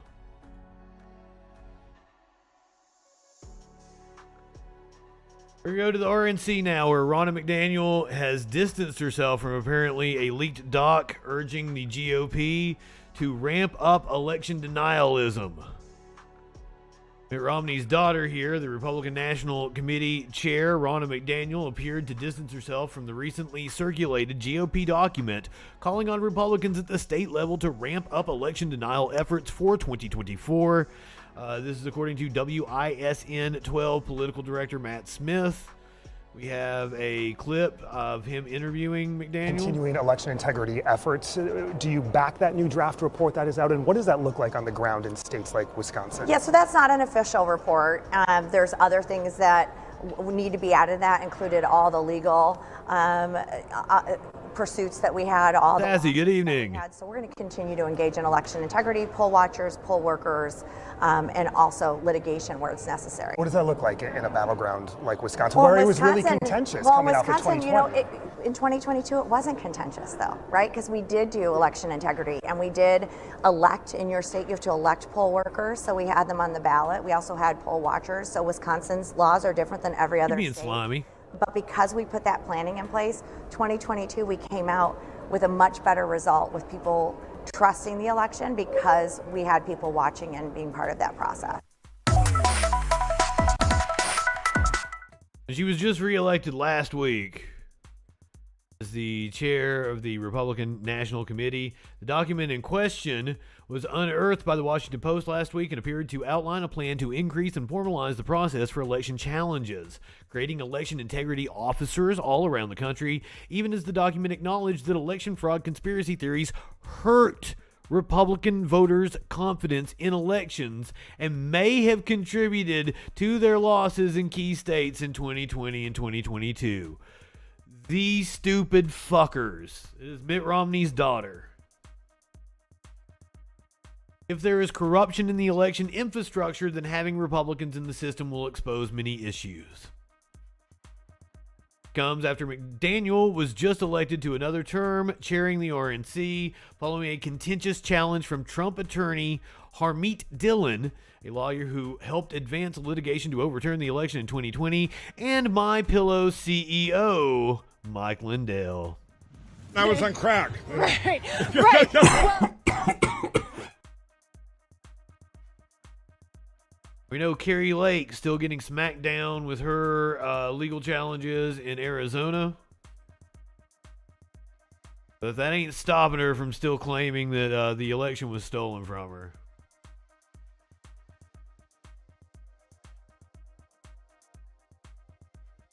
All right, now it's the moment everyone's been waiting for.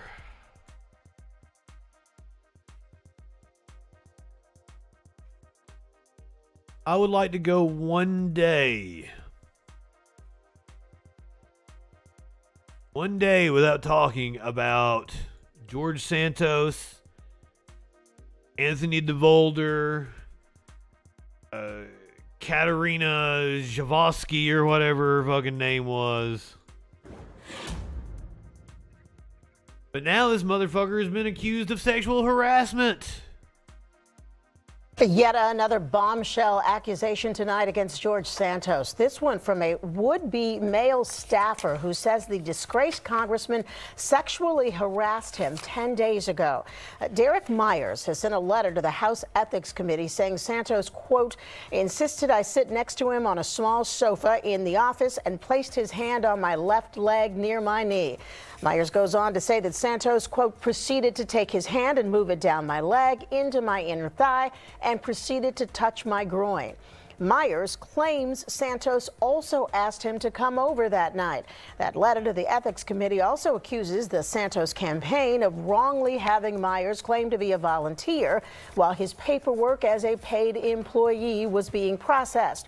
Myers says that after the harassment incident, his job offer was rescinded. Santos has told a newspaper that he had concerns because Myers was charged last year with wiretapping. Come on, man. They're all unsavory people. Should be no surprise that a party full of grifters and liars are all grifters and liars. Why does any of this shock me in any way, shape, or form?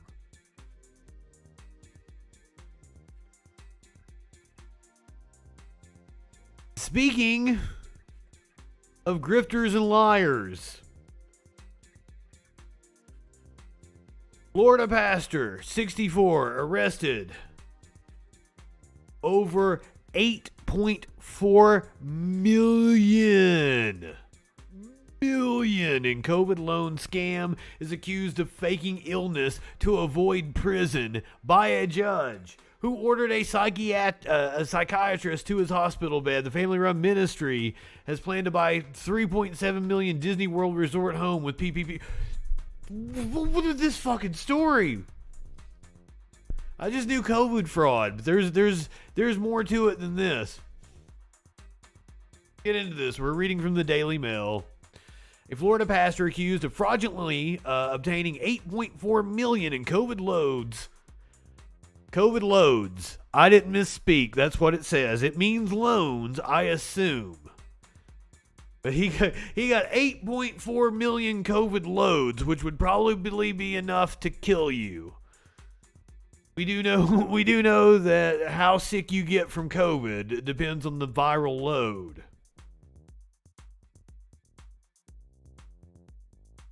Also, COVID load sounds oddly sexual.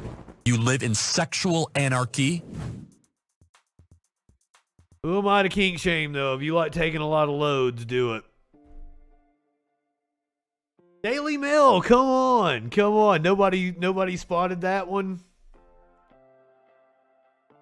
More than my mom took last week. Oh, shit. A Florida pastor accused of fraudulently obtaining $8.4 million in COVID loads. I can't help myself. Is accused of faking an illness to avoid prison time. Those Christians, man. They're always so honest.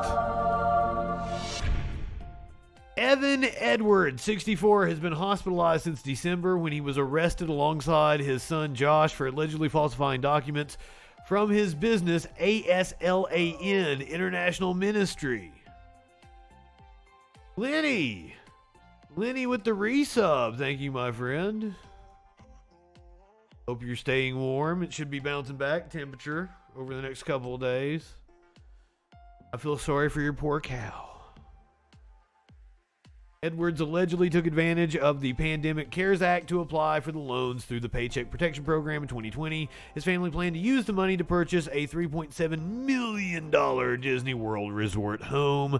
The pastor has been examined by a psychiatrist after he failed to participate in a court hearing last year and couldn't properly speak throughout another one. A judge on January 26 declared him incompetent to appear in court, but some speculate Edwards might be faking an illness to avoid trial. Did not know the name, but that face, I know the fucking face. Yep, I know that motherfucker.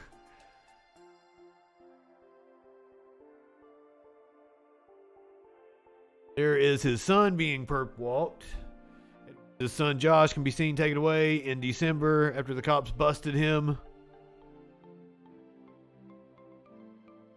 This is COVID. Oh, it's a happy life. Keys to successful enjoyment. It even looks like a scam.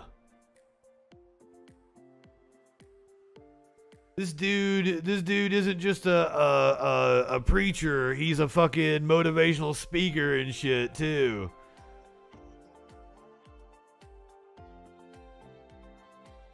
Been arrested and harassed by the police and military in Turkey over 50 times, he said in an interview in 2012. Oh, it's written. I want to see some video of him. I'm gonna look him up. What's this shit called? It's a Happy Life. Evan Edwards.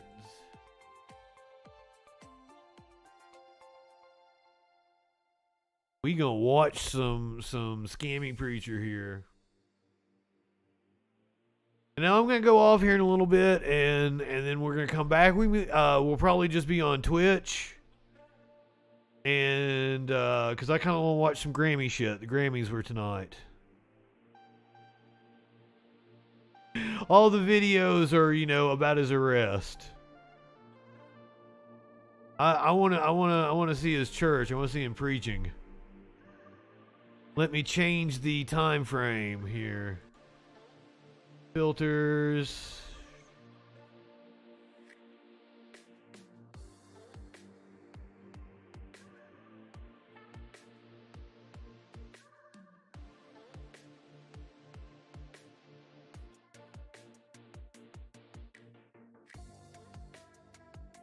He couldn't have taken his shit down. Come on.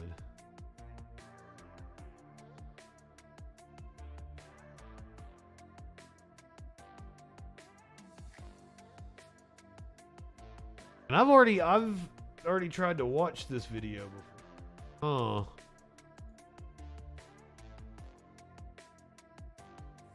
Wanna see him preaching.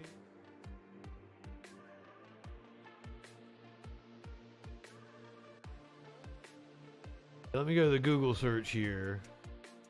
Change the time frame. Custom range, and we'll exclude the last couple of years.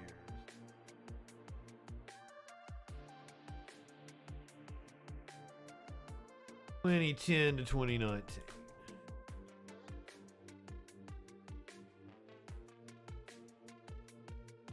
What?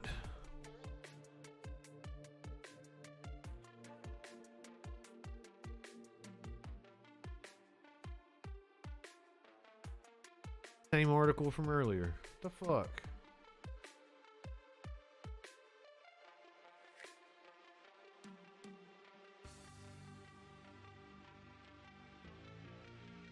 Why, if this dude is a preacher, why is it so hard for me to find his shit online?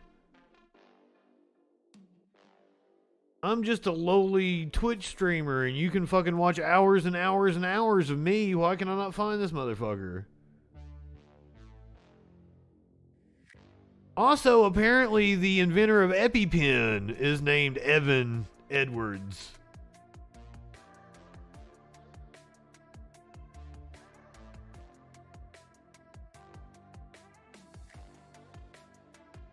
Dr. Mary J. That's her.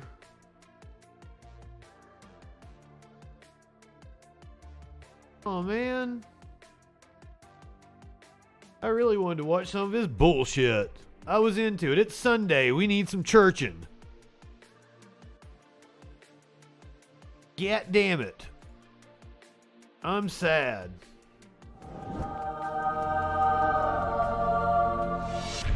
Aox 10, War Machine, good evening.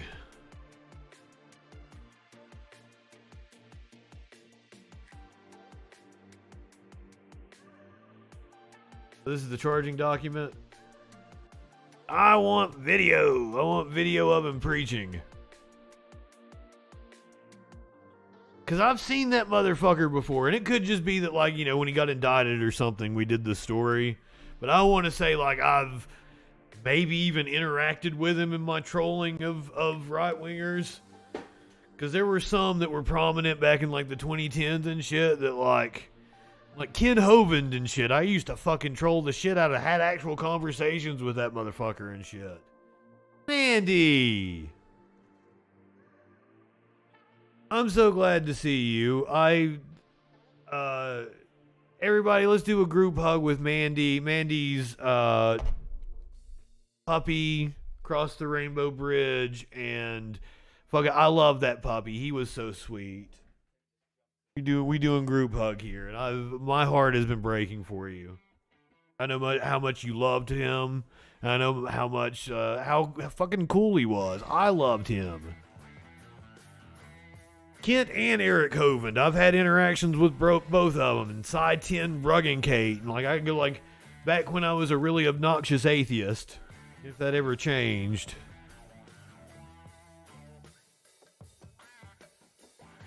Oh, I don't want to make you cry. I debated on whether to bring it up. I can try to take your mind off of things. That was pretty much everything I had prepared for the show, but I'm not ready to wrap this section up yet. We're going to do a few more news stories.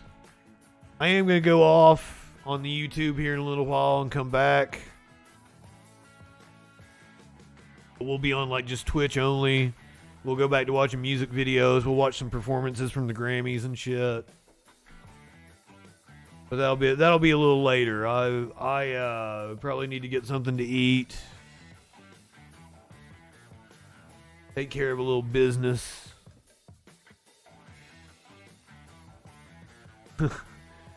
Go off or get off. I'm not the softball. Good evening. I'm not the only one that's hungry around here, though. Here's a bear that's hungry.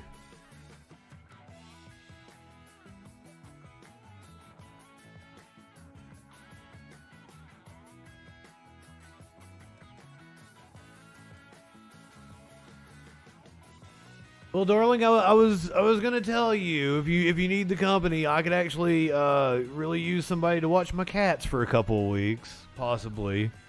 I was gonna talk to you about that. Maybe you wanted them to keep you company temporarily.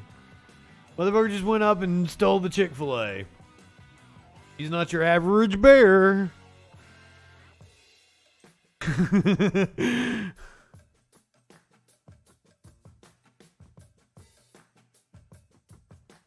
I'll talk to you about it later.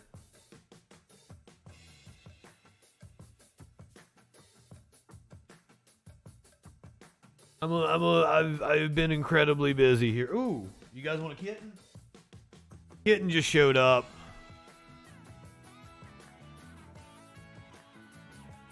Oh God, she's biting the shit out of me. Ah! Ah ha ha ha ha.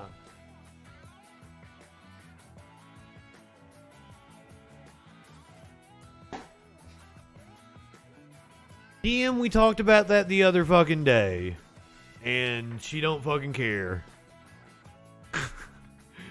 She gave an impassioned speech and pointed out how goddamn dumb you fucks are. And I believe she is on the budget committee now.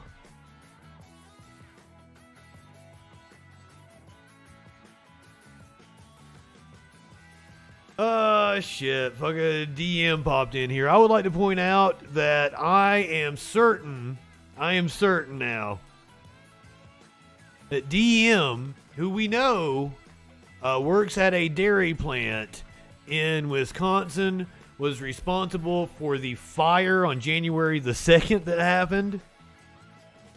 It resulted in a river of molten butter, and that is why we have not seen him. His dumbass caused a fire at a dairy plant. That's been about the same time. You caused the fire. You caused the fire. Yes, Ninetales, this is the dumbass you spoke to that one time. You caused the fire at this dairy plant, you idiot. That's why we haven't seen you since. Ah, yes, you're right, Quivering. I don't mean to be a snitch.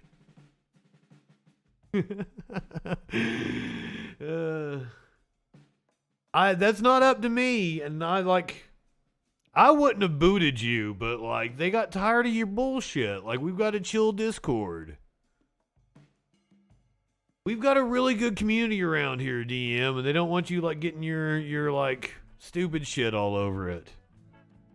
You're not chill. You're an idiot. If you're not subbed on Twitch, you're gonna get a 3-minute commercial break. If you are subbed on Twitch, I ain't going anywhere. Didn't really have any stories to plug. We remember that night we just let things autoplay and we got to watch that Christmas on a battleship that was stationed in the Mediterranean, and Porg wanted to fuck everybody on the ship. That was fun. We saw that guy with the mustache and we were like, that dude fucks. Oh, Soup, you missed it? I was just doing the news like always, but it was one of the last stories we were doing. And it auto-played on a local news station, and it was like a report from 1986. It was Christmas 1986, and they were showing us how the crewmen on the ship did Christmas and stuff. So we watched it. Like, it was like an hour-long special. And they went into the mess hall and showed the food they would be eating. There was one dude who was like they called him the Joker or whatever, and he would dress up as Santa and shit. We followed him around for about 10 minutes, seeing all his antics. We went down to the post office and seen them getting letters from their loved ones and shit. And then they had a piece, the dude with the mustache. We were like, that dude fucks. And then they had like a video from his wife that he hadn't seen. And like his wife had like 7 kids. So like we were right. That dude he fucks. He fucks. It wasn't the way I was expecting, but he totally fucked. But we got to see like his Christmas message from his wife and shit, and he was crying and stuff. It looked like a video call, but it was them playing a VHS for him because it was 1986. It was really fucking fun. I loved that episode of Last of Us. I almost fucking watched it last night, but we had a whole, I wouldn't love anything about you, DM. You have, I don't usually use this term, but like it applies to you. You have main character syndrome. Nobody gives a shit about you. It was sweet. It was a very fun watch, and it was Christmas time when we were watching it, so it was fun. It fit in with the season.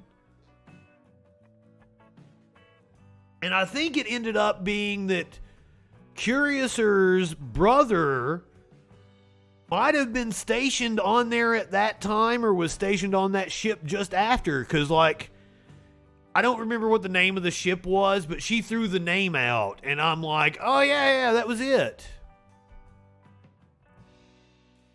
Nobody cares, DM. Nobody cares, and the idea that you, in your little young mind, have seen enough films to be able to even say what is the greatest film of all time, or one of the greatest films of all time, is just absurd to me. God damn, dude. Why are right-wingers so fucking dumb? Grown-ups too. No, I don't want to talk to your dumb ass. You are an idiot.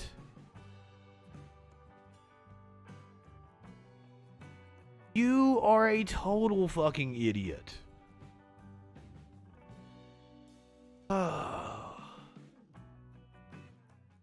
Now we're into overtime on the show. This isn't anything that I had prepared. We've done our news rundown of the day. We found out what that news be doing. But now I'm going to go to the reservoir. I bookmarked plenty of stories throughout the day. I've got plenty of content, so I can go for days talking about shit. So let's get into some of these stories I had bookmarked that didn't make the list. Zookeepers solve mystery of how an ape got pregnant in isolation. Also, look at her. Is that a her? Sipping tea over here or something. Look how cute. Not every day that we have an immaculate conception story.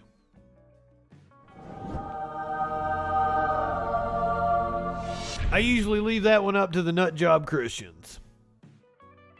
Zookeepers in Japan have solved the mystery of how an ape kept in isolation managed to get pregnant. 12-year-old white-handed gibbon Momo lives at the Fujikujima Zoo and Botanical Garden. Vice News reports that she did, in fact, have male neighbors, but the cages were separated by chicken wire fences and bars.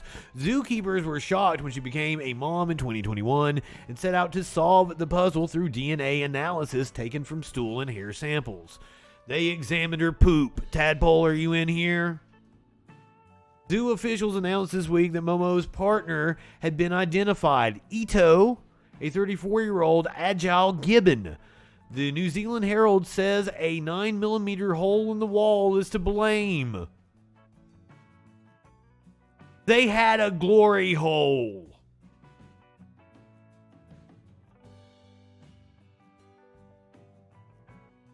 They had a glory hole.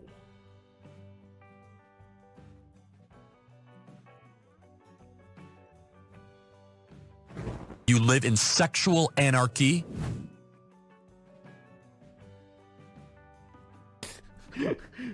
I love this story. Not nearly big enough. Oh shit. Well, I mean, they're smaller monkeys here. I'm sorry, simp. Oh my god. Why are right-wingers like this? The dude last night, we were just watching music videos and just chilling out. And that dude just kept like wanting to talk about Jordan Peterson and the stupidest fucking bullshit.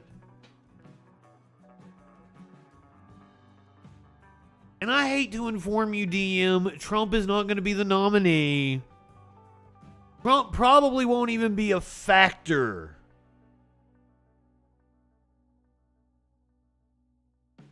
In the Republican primary. I would say he is indicted multiple times over before we ever get to the primary, and he will be too busy dealing with that. DM, you are seriously one of the dumbest motherfuckers I have ever met in my life. Yeah, we were talking about monkeys fucking.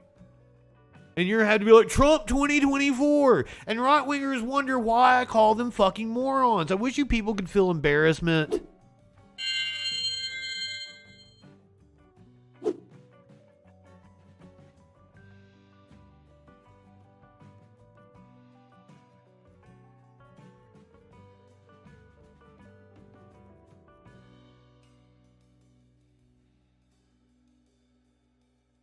I really feel sorry for you and how goddamn dumb you are. I don't know how you function in society.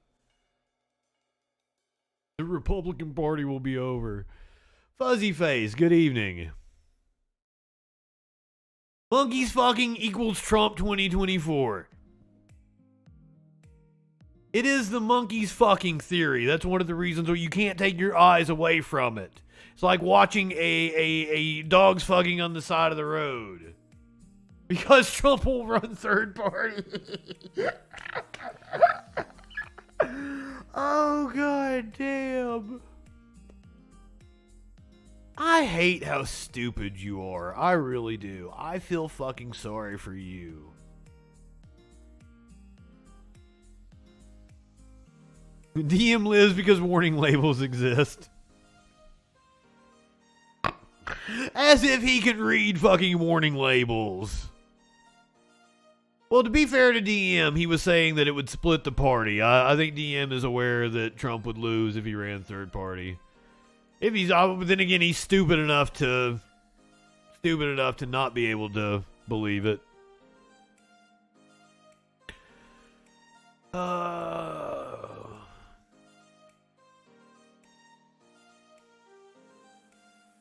These are the kind of stories I do on the Freak Show. This is the kind of shit I do on the Freak Show. Couple expecting baby sees fetus flashing a peace sign in the ultrasound.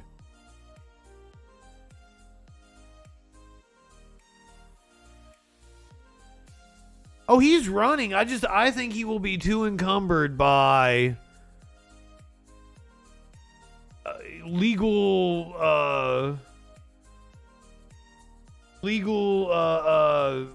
what's the word I'm looking for? Legal entanglements. He will be too encumbered by legal entanglements to even be a factor come primary season next year, which we will be right in it. We will, like, the Iowa caucus, the South Carolina, whatever the fuck comes first, however that ends up shaking out, will have already happened. We're going to be like in New Hampshire at this time next year. For those of you who are unaware, we will be in primary season this time come next year. Get ready, boys. It's ramping up. We will have already seen fucking 20 fucking Fox News Republican debates by now.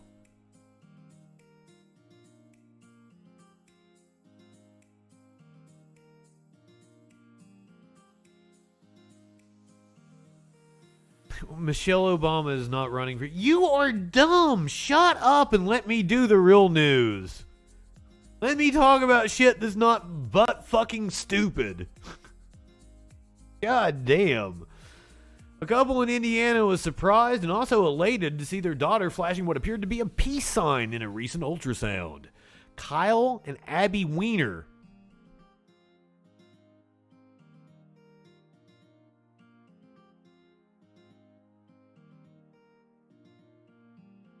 Kyle and Abby Weiner of Hammond. Kyle and Abby Weiner walked into the St. Catherine Hospital in East Chicago on Tuesday expecting a normal visit. Their appointment was largely unremarkable until their unborn child seemingly sent them a message from the womb. All of a sudden, these two fingers popped right up. Immediately, the medical staff turned to the couple and everyone burst out laughing. Staff said they have never seen anything like this before. This is something unique.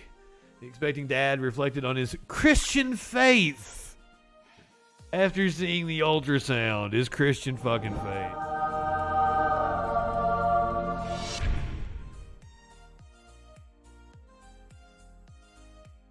The Wieners.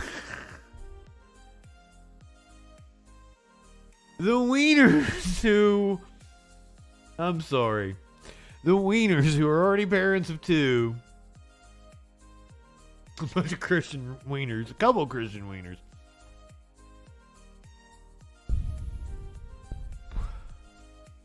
The Wieners who are already parents of two are excited to welcome their daughter in the coming months.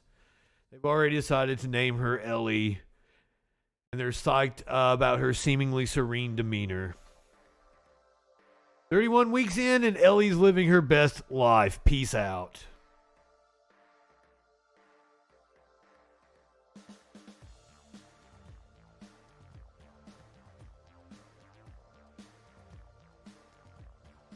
I'm going to hit the content warning on this one. I do not know where this story is going to go.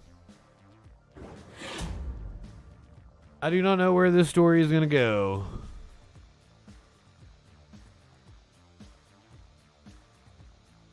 It's probably really fucking sad, too.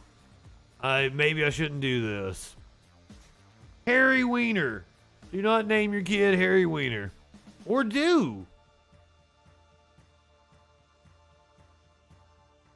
A couple was found dead in a home with more than 125 cats. Now, to me, like...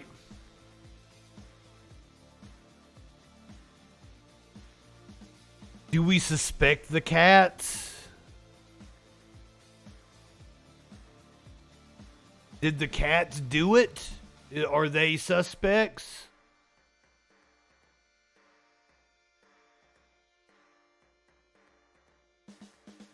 Police in New York say they are working to remove over 100 cats from a home where a couple was found dead.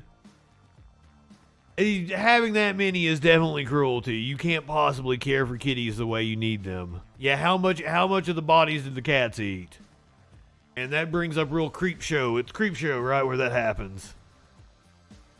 Police report the couple was found. It's one of those anthology kind of shows. I don't want to say it was Hitchhiker. I want to say it was creep show. Please, but it was one of those from the 80s. It wasn't Tales from the Crypt. Police report the couple was found deceased in their bedroom on Monday while conducting a welfare check. I hope they left a window open. I had a friend go get a tattoo of 2 strawberries, and it said we left the window open. And I'm like, oh, the feels.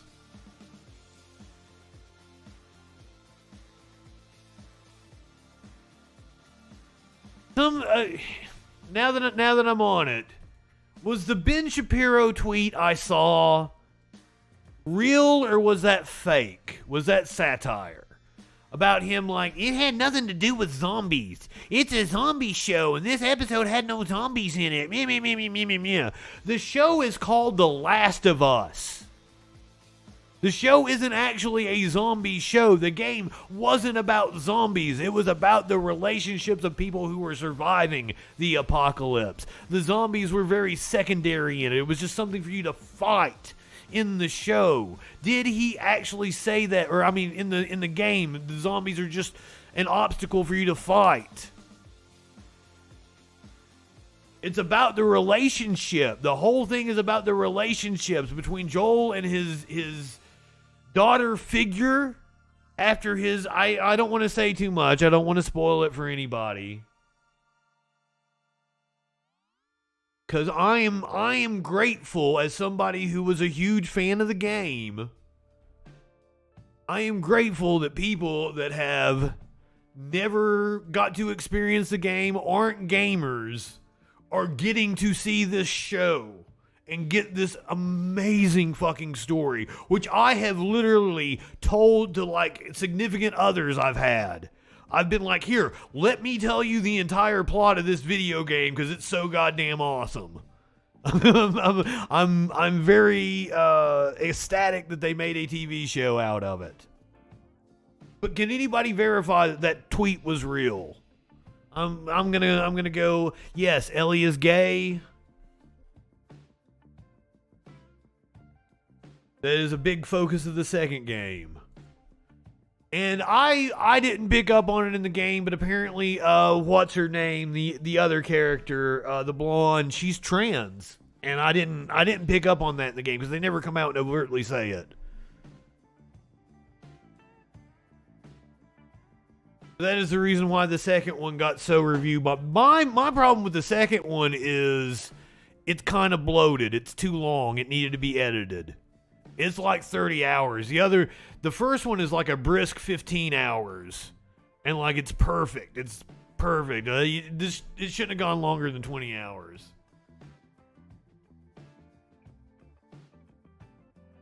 What was her name? She's technically the main character of the second one. Maybe? I don't know. That one's debatable.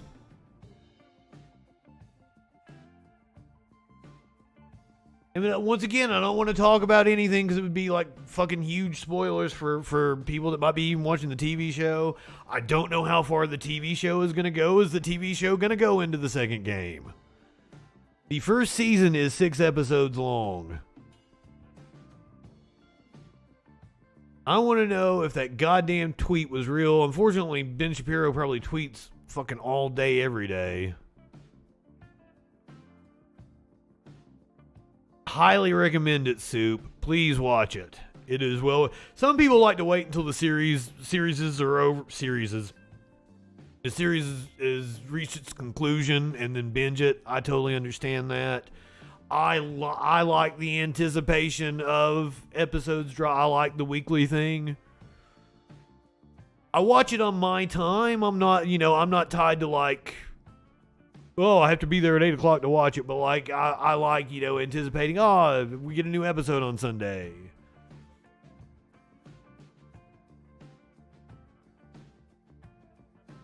Yeah, how many times has he posted about that goddamn balloon?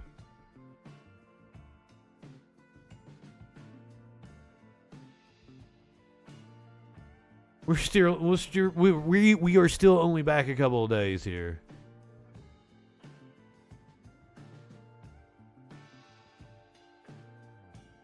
Of course, Omar shouldn't have lost her spot on foreign affairs. She's a vicious Jew hater and a promoter of anti-Americanism. And the fact that the squad believes that they can defend her with intersectionality should show just what they're... Fuck you, Ben Shapiro. Go fuck yourself. You are the... Omar is a terrible person. Fuck you, DM. You're a goddamn terrible person. You are one of the biggest fucking idiots I've ever met in my life, and any rational person would be anti-Israel. They are an apartheid state that is literally committing a genocide against the people.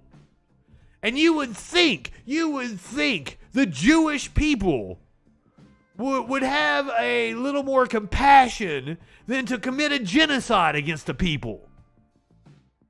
Israel doesn't own the land. You don't know how shit fucking works. It was there first. You don't even know the fucking history, dude. You probably don't even know about the Ottoman Empire and what this actually stems from and British colonialism and how that played into it. Fuck you. You don't know shit about fuck. You are an ignorant fucking person.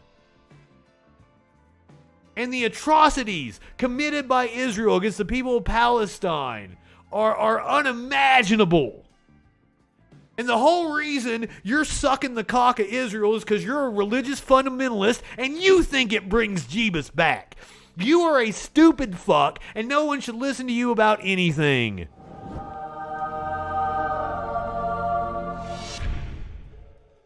Yes, that's exactly what it is. He is a fundamentalist religious fucknut. And you can't ration with people like that. They believe God is on their side, so they can't possibly be wrong.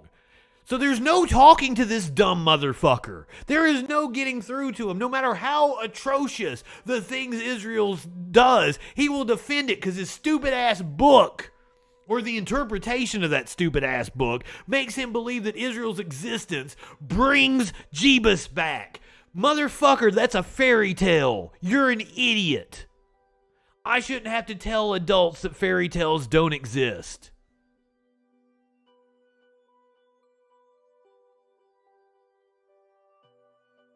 Fuck.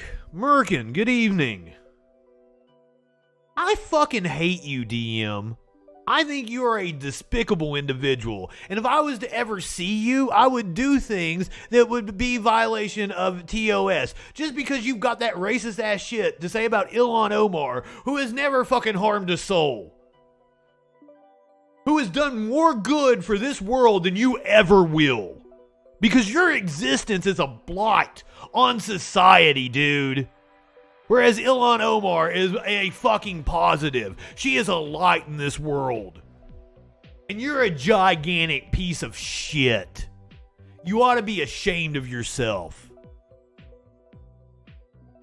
Did not downplay 9/11. Everything you say about her is a lie. Because you are a fucking bigoted racist.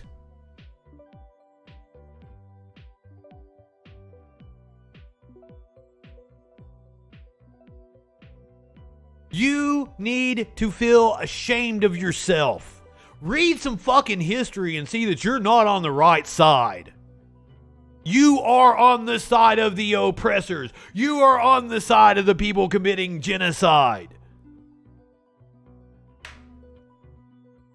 Go fuck yourself.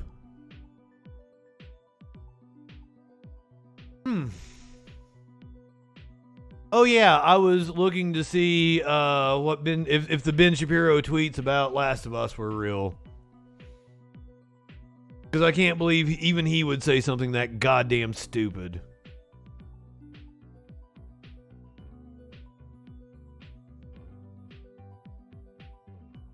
I mean, it's just hate. I follow these assholes, and it's just all day, it's what they hate. Who they hate. That's all they ever tweet about. You follow leftists and they talk about things. They talk about topics and they have things that they like and enjoy and share with people. And then like right-winger will come in and interact, and it's all about how much they hate everybody and these wokes and blah, blah, blah, blah, blah. It's insane. I don't know what the fuck is wrong with you people. Oh yeah, and that's one of the things that I explained to that dumbass that was in here last night. It's a hell of a lot easier to be a demagogue and trash Ilhan Omar, or trash the trans community. It's a hell of a lot easier to do that than it is to actually have policies that work for people. Republican policies don't work for people, and that's why they have to resort to demagoguery. All they can do is hate on people. We're lucky that people are starting to see through their bullshit at least.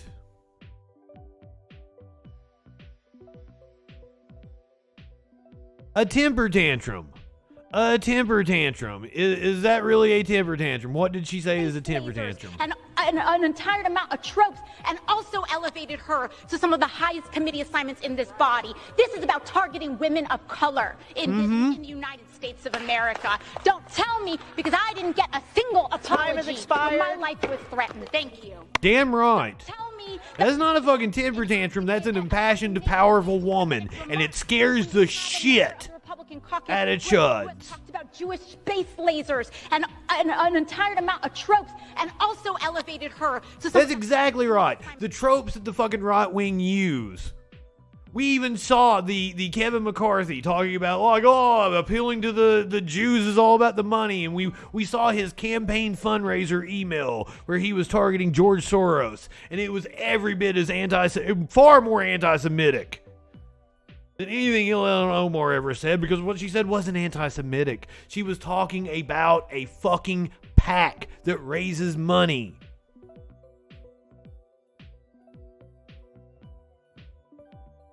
Leftist tears. Leftist tears. Megyn Kelly's drinking leftist tears. When they're the emotional ones. It's so insane. Anyway, did he actually say that about Last of Us? Are we getting close to the day it came out? Why are we attacking Taylor Swift?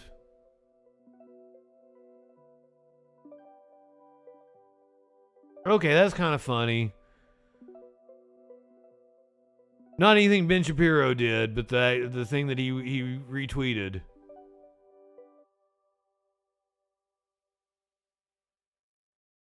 Here's a story about Last of Us. What did Ben Shapiro? Did he actually tweet what I saw?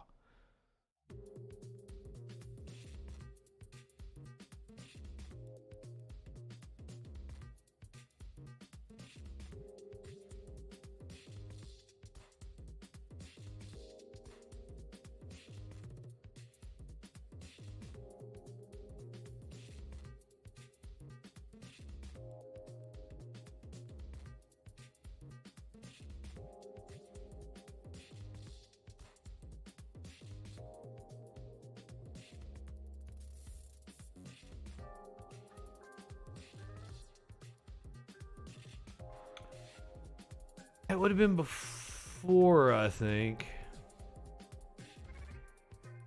Yeah, we can absolutely watch that Paul Gosar thing.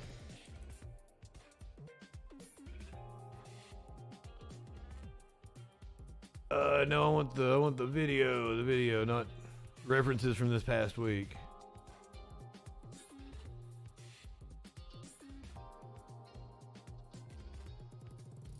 There we go.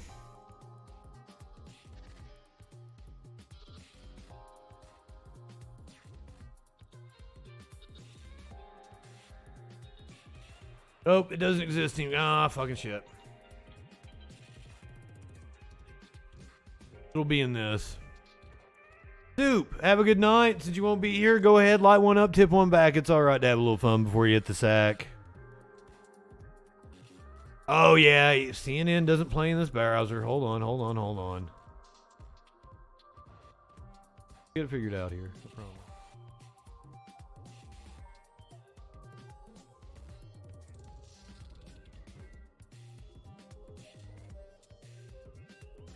suspend the account of one of former President Trump's fiercest defenders in Congress. Sunday night, Congressman Paul Gosar posted a photoshopped anime video that depicted him, you're hearing this right, killing Congresswoman Alexandria Ocasio-Cortez. It also showed Gosar attacking President Biden with 2 swords. CNN correspondent Donnie O'Sullivan joining us now. So, Donnie, it's interesting. Twitter flagged this video last night, but decided not. Are we going to see the whole thing? Down. Why? That's right. So basically, if a regular user, if a non-elected person was to have tweeted this video, it probably would have gotten taken down. It could have got them suspended from the platform. But Twitter has different rules for it's super pro-fascist? Oh, wow. Essentially saying that it violated their rules about hateful conduct, but it determined that it may be in the public's interest for the tweet to When did James Corden start working for CNN? The argument here on Twitter's side being that they know this is hateful, potentially dangerous stuff, but they want to show it for what it is. Now, that is one argument. Others will say, well, this is also Utters. And it's Utters.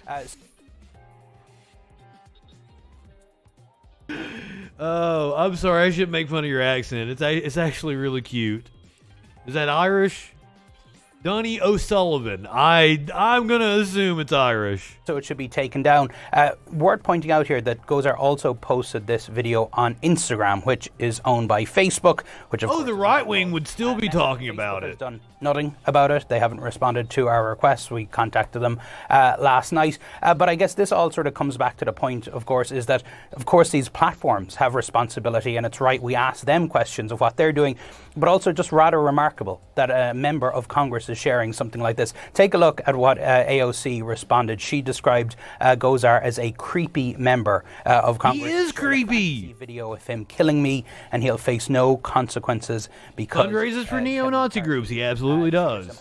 GOP leader cheers him on with excuses, should I say, without excuses. So, you know, it comes back to, I guess, there's responsibility here on the person who's sharing it, on the part of the platforms, and of course on Republicans to call this sort of thing out. Final point I should also mention is that the Gosar's staff told the Washington Post that, you know, this is a cartoon, don't need to be worried about it, don't take things so seriously. And I expect we will see a lot of people who were very upset about Big Bird getting vaccinated over the weekend now defending this as just a cartoon. Yep. Boy, was that right.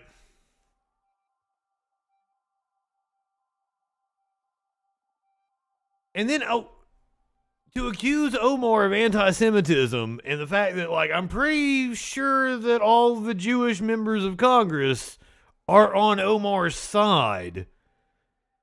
And our sweet Jewish Senator Bernie Sanders has also defended Ilhan Omar. And it's a bunch of white evangelical Christians that are actually calling her anti-Semitic. That should be the most telling thing, shouldn't it?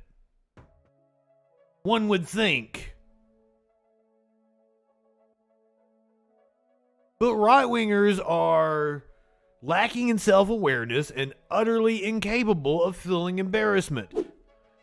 To the point that while actual Jewish members of Congress got up to defend Ilhan Omar, George Santos, a man who claimed to be Jewish and lied about it, and had made Holocaust jokes, got up and condemned Ilhan Omar. Hell yeah, you gotta... Wait... There's been a whole thing, a Majority Report of Sam Cedar not being able to say psilocybin. He has been fucking it up royally.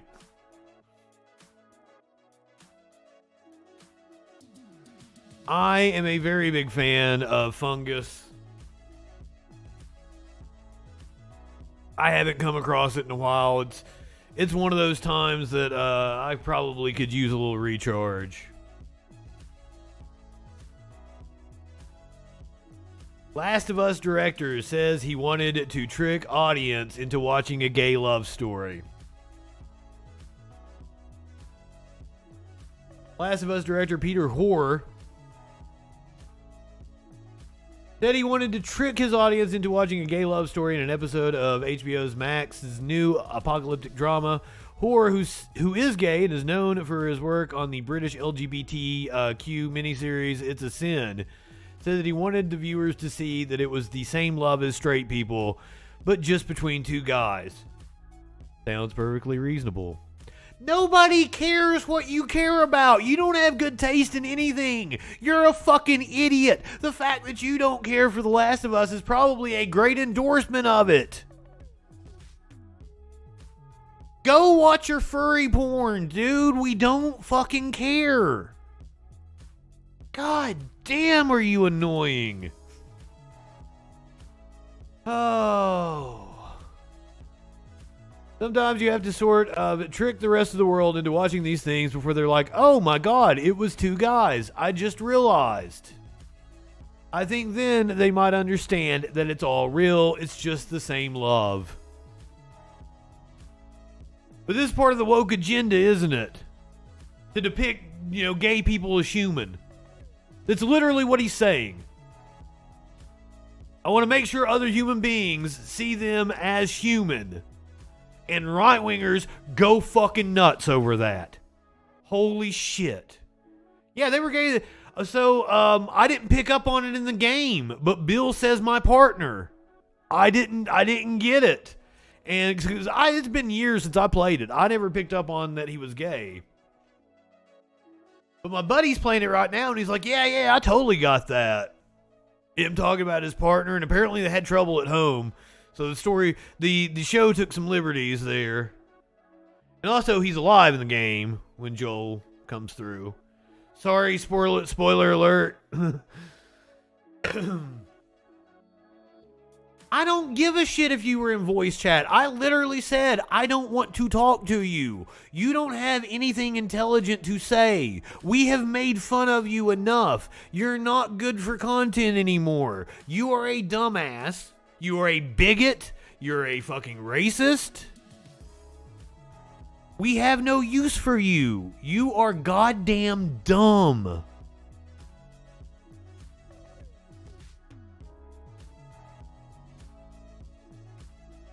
You are. You are a racist ass, bigoted motherfucker. You did earlier. Your whole hatred of Ilhan Omar and how she's not a good person is because she is a Muslim. Because she is a woman of color. Your mod sword went away. I'm sorry, Professor Q. I did not know. I do not know how that happened. Are you itching? I don't. It's there. You must have made it go away. You've still got mod power. She's not anti-Semitic, motherfucker. As I just said, all of the Jewish members of Congress came up and defended her. The only people that are trying to condemn her are white evangelical Christians. You are racist. Idiot. Paradigm shift. Good evening. Yes, we were talking about Ilhan Omar. This motherfucker comes in here and throws his racist ass shit around because he's a fucking fundamentalist Christian and he thinks Israel's existence brings Jesus back so Israel can do no wrong. All of the worst people throughout history thought God was on their side. No, she fucking didn't, DM. Do you want me to play the goddamn quote? She did not downplay 9/11. And matter of fact, you saying that makes her fucking point that she was making with the comment.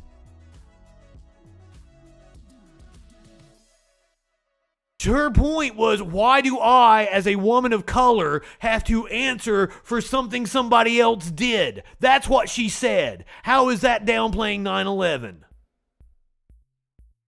That's what she said.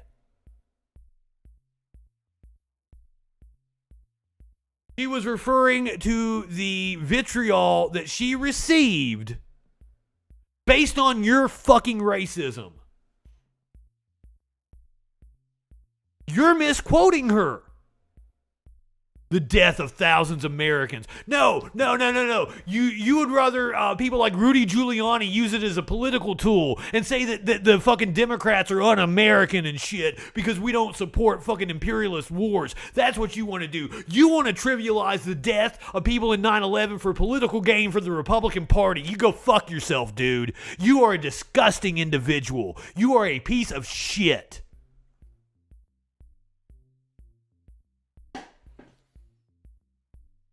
If I saw you in real life, I would beat the fuck out of you. You dumb motherfucker, for all the racist, low-life things you have said in this chat. And I absolutely would, and you would deserve it.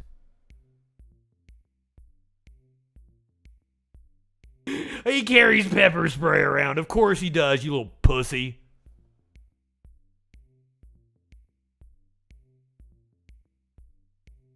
You did paradigm shift. And I acknowledge it. Fuck. God, you are so goddamn stupid. How do people like you how do you function in society? Lemon pepper chicken, a delicacy. You uneducated, dumbass motherfucker. Bigoted, racist, fucking piece of shit that doesn't know his ass from a hole in the ground. Dumb fuck. I wish you could feel embarrassment.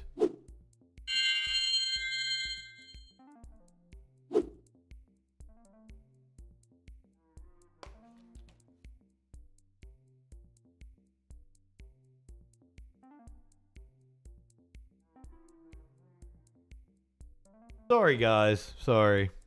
I've been doing such a good job. We've had idiots come in here, and I've done a really good job of talking to them. It's just something about DM is he's just so goddamn stupid. And, like, no matter how I prove him wrong, he never gonna acknowledge anything. Always gonna just go on to some other stupid shit.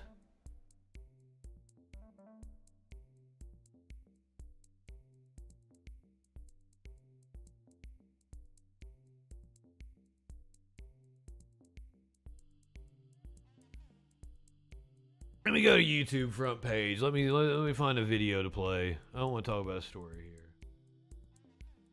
As I said, we're going to go off here in the next like 20 minutes or so. We'll raid into Echoplex. And I'll be back later. I'm going to be back in an hour or two. Going to get something to eat. I got to send some invoices out that I forgot to send out on Friday. Do a little work, get something to eat. Here you go, DM. Let's talk about Trump. You want to talk about Trump? Former Trump advisor Chris Christie was on ABC's this morning. Laying down the facts and telling dumbasses like DM Trump couldn't possibly beat Biden. I shared my perspective with him. He shared his. We walked out saying... We did earlier, Lord Locke. We totally talked about negative 108 degrees. That's how I started off the show. To come to an agreement on both sides. Let's start treating each other with respect. That's what Kevin and I are going to do. Not a joke. We had a good meeting yesterday. Kevin McCarthy is absolutely not going to treat you with respect, asshole. God damn, when are you going to learn your lesson? Both expressing some optimism after their first meeting on the debt ceiling. Let's bring in the roundtable. Former DNC chair Donna Brazil, Politico senior political columnist Jonathan Martin, our senior White House correspondent Mary Bruce, and former New Jersey Governor Chris Christie. So, Mary... Gigantic piece of shit, Chris Christie. I don't know why anybody even fucking elicits his opinion about anything. Tones, good evening. I don't know if I said hey to you. Certainly seems that way, yeah. And Tuesday is a good opportunity for a soft launch, right? He hasn't made it official, but yeah, this is a chance for him to really outline the argument for him to have another 4 years. We know what to expect here, right? He's going to argue that the economy is strong, based especially off of the latest jobs numbers. He's going to say he deserves credit for that. Remarkably strong. Another 4 years to continue it. The problem is that message hasn't been resonating. I mean, right? Look at the poll. I wasn't going to bring that up, Simp. The economy, I wasn't going to pick at the scab. scab. It's scabbed over. Let's leave it alone. No, you're right. The effects of any economic You are exactly right, and she apologized. I think she stepped down. She was vice chair. She had to step down after that. But also, this was fucking say they would be disappointed or even 7 years ago now. Wins again. That is more than the just 56% that have a negative response to Trump winning. So the president has to make a compelling argument. He has to be convincing, and he really does have to set the stage for why he deserves another 4 years. I mean, Governor, it's hard to say stay the course when the answer to are you better off now is, for so many Americans is no. Well, you listen to Secretary Buttigieg, you would have thought we were in, the Eisenhower economy, for God's sake. I mean, look, here's the problem. It is the lowest unemployment rate since 1969. Nice. Politicians, when they run for office. We already did that story, Lord Locke. Sometimes. We find out what that news be doing 8 p.m. Eastern, Sunday through Thursday. We totally covered that. I'm sorry, Lord Locke. I love you. Don't hate me. Don't hate the playa. Hate the game. I gotta create that FOMO, that fear of missing out. You need to. Here I am. I was talking about how I like watching on-demand shit. And that, I watch it at my own leisure. But if you want live interaction with the Troll Patrol, you got to be here 8 p.m. Eastern.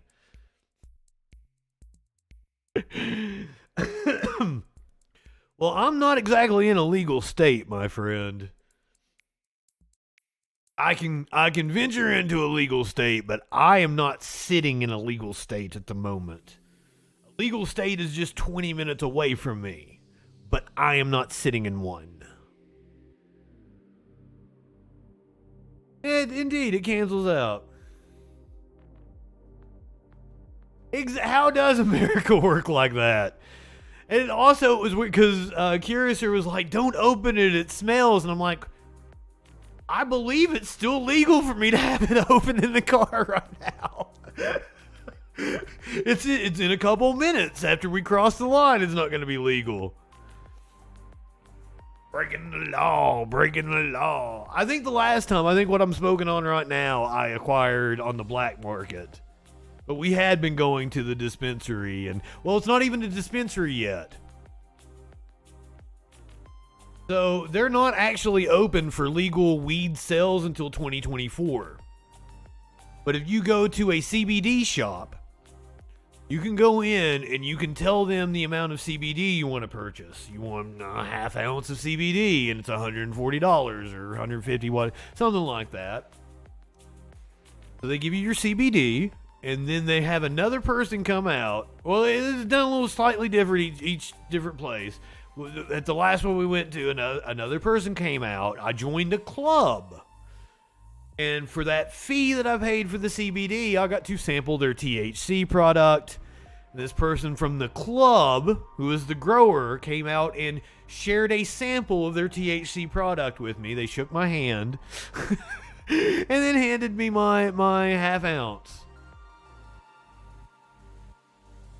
Technically, I did not buy weed at the store.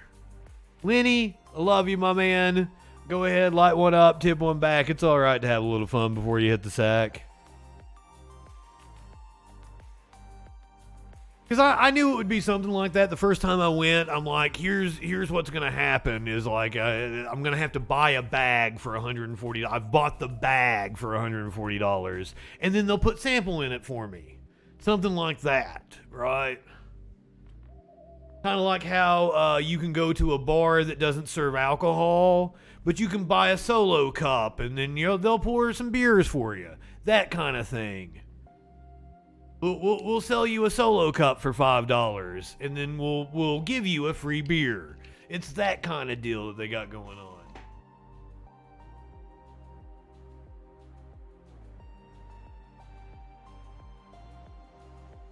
Oh shit. Are you don't qualify in any way for Medicaid or anything, Lord? That sucks. Probably in Florida, it's incredibly hard to get Medicaid. It's like in this state, you have to have a child, you have to be married, and blah blah blah blah blah. And I still think even then, it's just your child gets it. I think like if you're a working age adult, it's almost impossible to get on Medicaid. Male. If you're like a pregnant female, you can get on Medicaid. It is fucking strict. It does take forever to get on disability, and that's another thing. Is Sparkles said that I should get a bipolar diagnosis and just get on disability, and then stream until I make it. But I mean, it would be years.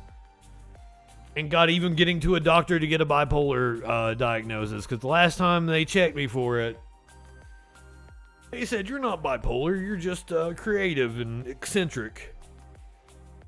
No, I might actually be bipolar, and apparently one of the things about being bipolar is like you can pass easily or something, like fucking if you need to, you can chameleon yourself or some shit.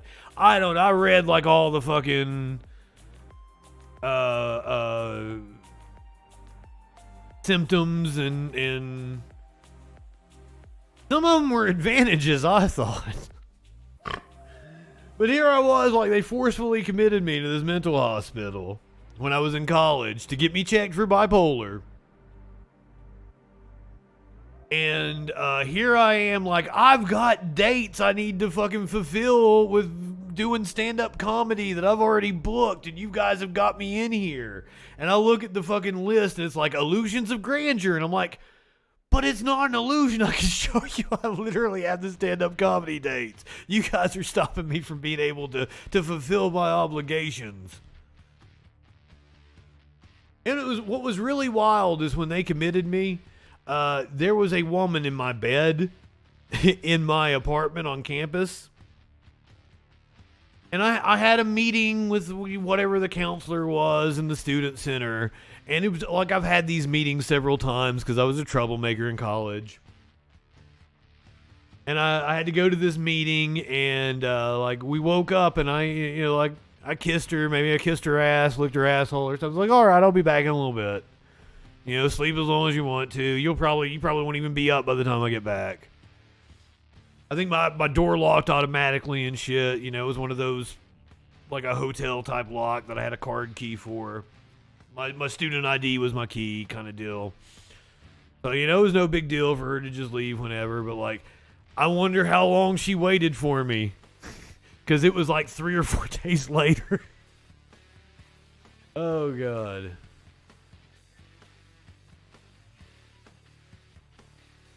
God damn, you're stupid. This is why nobody likes you. This is why nobody has friends. This is why you don't have any fucking friends. But I'm serious. I would. For your bigotry, your racism, I absolutely would. I filed a report on Twitch. By the way, DM is also incredibly against cancel culture. Even though he has filed multiple reports against YouTube for videos and shit. Filed reports with Twitch. This motherfucker will tell you that cancel culture is a big problem with the left. And they try to get everybody canceled. It would be worth it to teach your dumbass a lesson. Because you look like someone who has never been slapped in the fucking mouth. And that's okay. We have the remedy. Oh, motherfucker came into my voice chat and I clipped it for YouTube and he tried to get it fucking taken down. He's a little bitch patty. And that's why nobody fucking likes him. That's why you're a right-winger. You can feel some sense of belonging with the other idiots and fascists.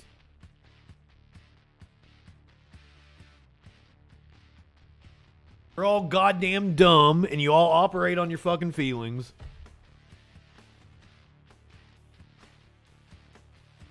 You are like the dregs of society, DM. You are literally one of the absolute worst people I've ever met in my life. I've been to jail multiple times, and the people that I shared a jail cell with were far better people than you ever thought about being. The guy that offered me his fucking shower sandals so I didn't get a fungus on my feet is a far better person than you ever thought about being.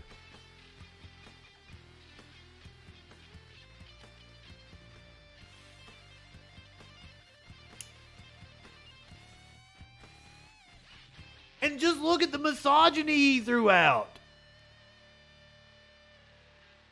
Just absolute misogyny. What, as I pointed out, was not a temper tantrum, was an impassioned woman that makes idiots like you scared.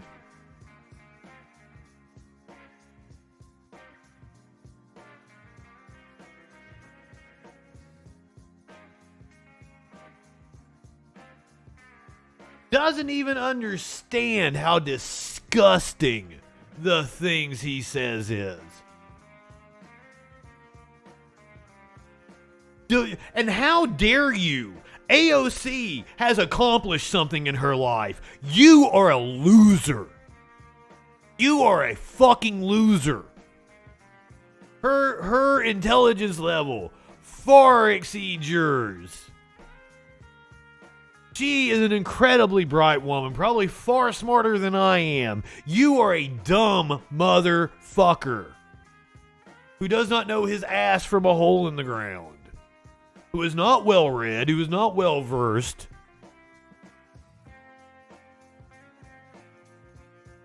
Stupid. You are a stupid motherfucker. Oh, I'm sorry, Paradigm Shift. You know what? We're gonna knot a new one.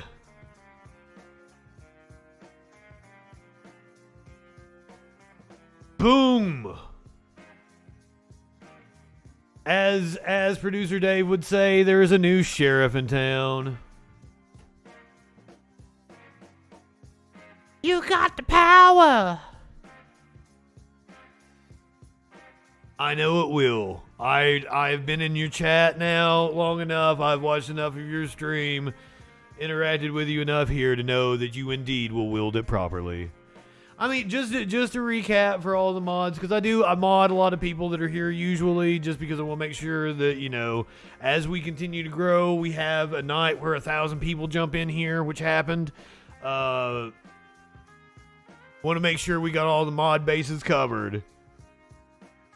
But we decided on, you know, a couple of slurs. That'll get you a timeout.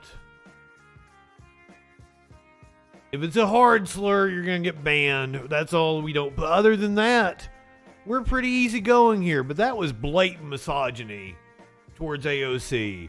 After I had already pointed out, after I had already went on a rant about how misogynistic the comments were about her throwing a temper tantrum.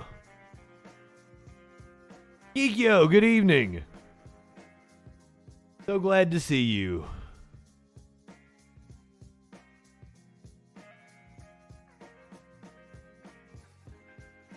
So I totally understand the timing amount for the AOC. But other than that, you know, couple slurs. Aaron Play Bass, good evening. That's the only thing we give a shit about around here is slurs, and predominantly it's for TOS purposes. So I don't see any repercussions from Twitch and YouTube. Because people throwing around slurs don't bother me, but like it'll definitely get you a fucking ass chewing out. Throw around the misogyny, I will definitely chew out your ass. You watch the YouTube. A lot of people, man, they think they watch some YouTube videos and they're smart. Boy, is that prevalent. That's what I'm assuming about the dude that came in the Epic Games last night. I assume he just watches some YouTube commentator. He watches Tim Pool and then he thinks he's fucking smart. And I'm like, motherfucker, what do you fucking read? He told me Howard Zinn was a biased Marxist professor. And I was like, what do you mean by biased? I know you're saying that to try to discredit him, but if the actual critique is that Howard Zinn is biased towards the stories that weren't told in popular culture, that was an examination of history from the lens of the poor, the downtrodden, marginalized communities, yeah, he's absolutely biased towards that perspective. And guess fucking what? I'm a poor kid from eastern Kentucky. I'm from the coal fields of Appalachia. I think it's sad that people don't know about the Battle of Blair Mountain or the Ludlow mining massacre.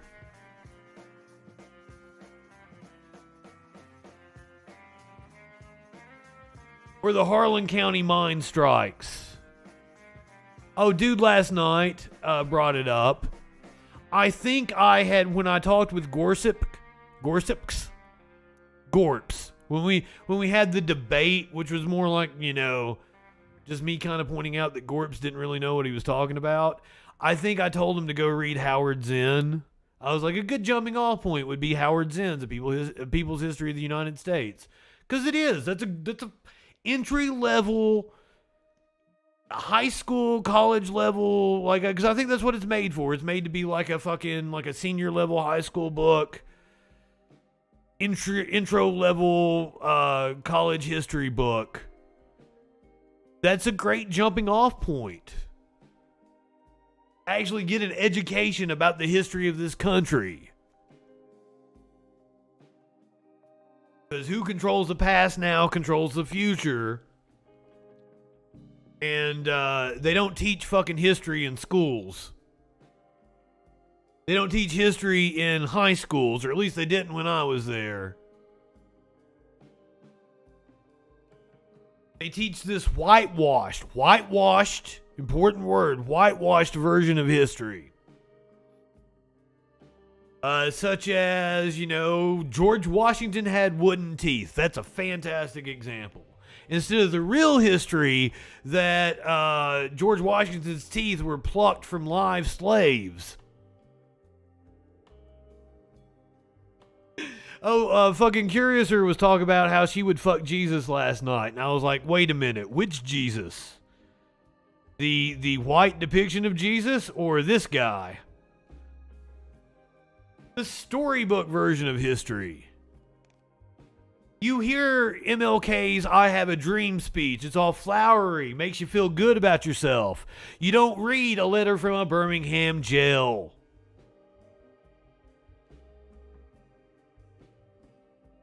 This is, who put this together? Was this geologists, archaeologists, geneticists, somebody based on the traits and people in the region at the time? This is a more accurate depiction of what Jesus would have looked like. This is what the real Jesus would have looked like. Give or take, right? So, would you fuck this guy or are you fucking anthropologist? There we go. That's what I was trying to think of. The real J-Man. Yeah, where them blue eyes at? Not that version of Jesus that I am depicting there. Yes, that was my Halloween costume one year. I did the same. I did material all day long. I turned water into coffee that morning. I parted the crosswalks. Apparently Andrew WK is a pretty cool dude. Have we had that discussion here on stream before? Apparently he's a pretty cool dude. He's pretty based. As I understand it, I may be wrong. Watch somebody be like, no, Justin, he sexually assaulted 5 girls. Like, oh, god damn it.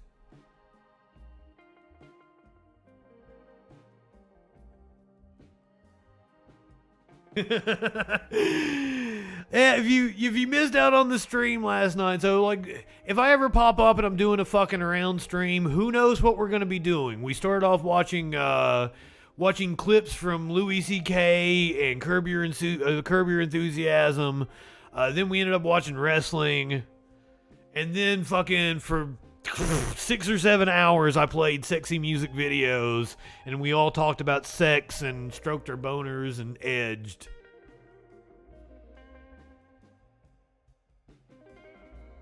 Yes, that's...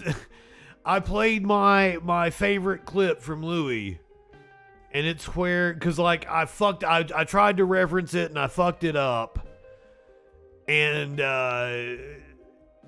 she, like, they go out to a bar and like they went out, they were a double date, like Louis was set up with this woman, and they go out to a bar and they hit it off. So they get a little drunk, and then she's driving Louis back. And let's pretend last night it's Zoom. It doesn't exist. I have a recording of it. I record everything when I'm live. But they're coming back from the bar, and she pulls into an alley, and she's like, let me blow you. So after he gets off, she comes up, and she's like, all right, strap on the feed bag. Let's get some payback.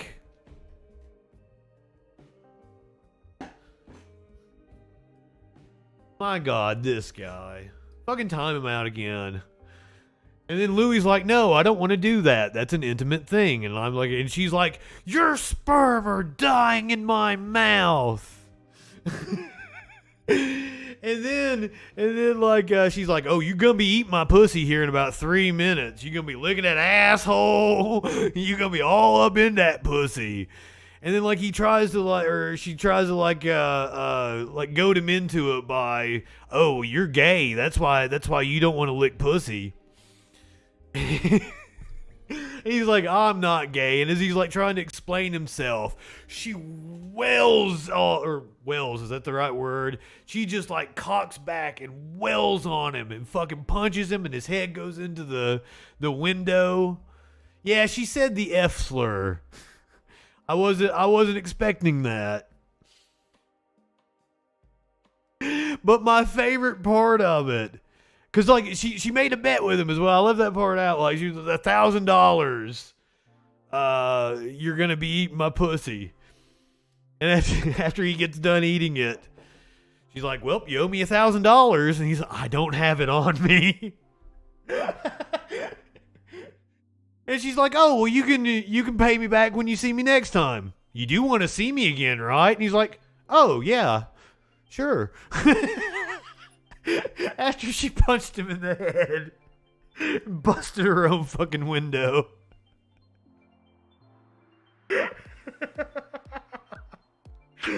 He's just, yeah, sure. And to be honest with you, after that clip, I was going to play my next favorite Louis C.K. clip, or from the show Louis.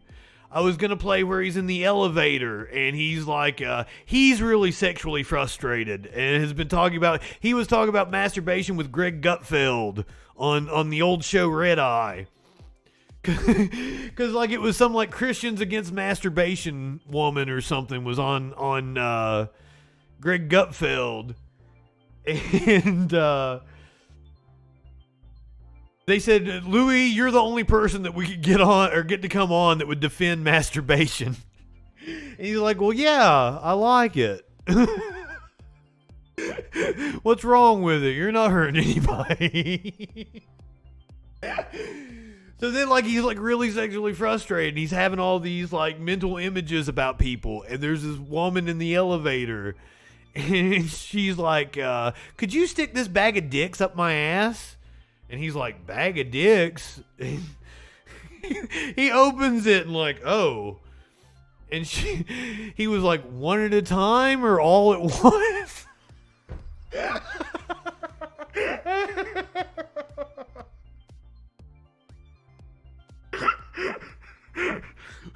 Well, do you want them one at a time? This entire bag of dicks up my ass.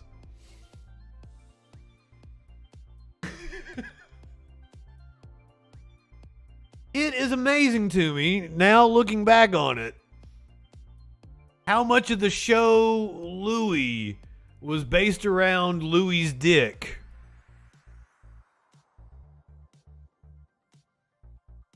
Probably should have caught on to that, shouldn't we have? So much of his show is based around him masturbating and odd sexual situations. Now, I've always said Louis gets to come back, and he has come back, and I've tried watching him, but it doesn't really hit the way it used to me. He sounds a little. I think he peaked. I think he's not where he was. I don't think he's the brilliant comedian that he was, and I think this incident has maybe broken his brain. Come back. It just... You live in sexual anarchy? He got rich. That's another one. But, like... So, to recap what exactly he did. He has a fetish. It is wild for this coming out. He has a fetish for masturbating in front of his friends. He wants his friends to watch him. And apparently, like, he'd do it in front of comedians like Sarah Silverman. And Sarah Silverman would, like, degrade him and be like, look what a little dick you have. So she would sit there and watch him. And it was all fun and games. And she would make fun of his dick and shit. Weird, but who am I to kink shame? There is no issue with that. That is not sex pest behavior. Where we get into sex pest behavior is when he gets big and he's now at this like comedy festival and he invited these smaller comedians who he has a power dynamic over. He can make or break their careers. He can give them the leg up that they need to make it. And he asked them to come up to their hotel room. Nothing wrong with that. And they go thinking, well, this is a good opportunity. By the way, there's an episode of Louis where Joan Rivers invites Louis up to her hotel room. And they end up fucking, and it's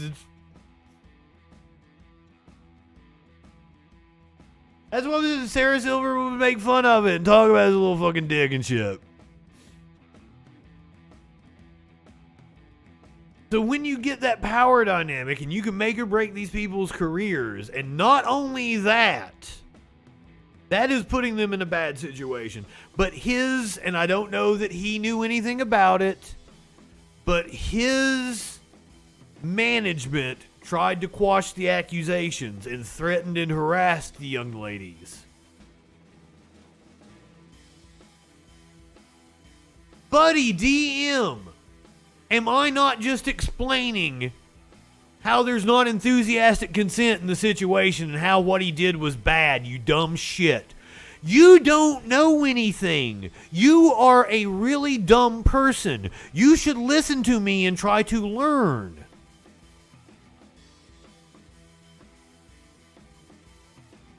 Holy fuck. There was nothing wrong with him jacking off in front of Sarah Silverman. I don't know who else he did it with. Janine Garofalo. I'm just going to assume that whole generation that he was friends with have watched him fucking... Robert Kelly has watched him jack off. I'm just assuming that entire crew that he runs with has watched... I'm assuming Joe Rogan has watched Louis C.K. jack off at this point in time. Maybe Joe wasn't into it.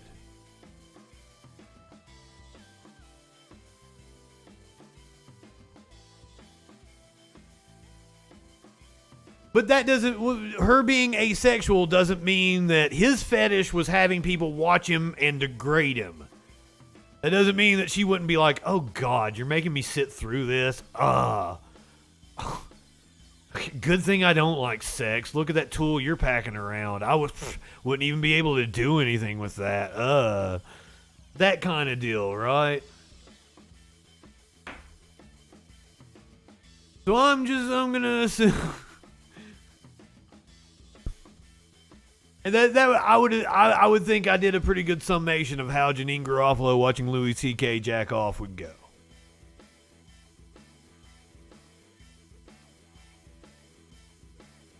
Oh, how did we even get here? Okay, so this is the first episode back on the YouTube. I'm glad to have YouTube people I haven't seen in a while back here.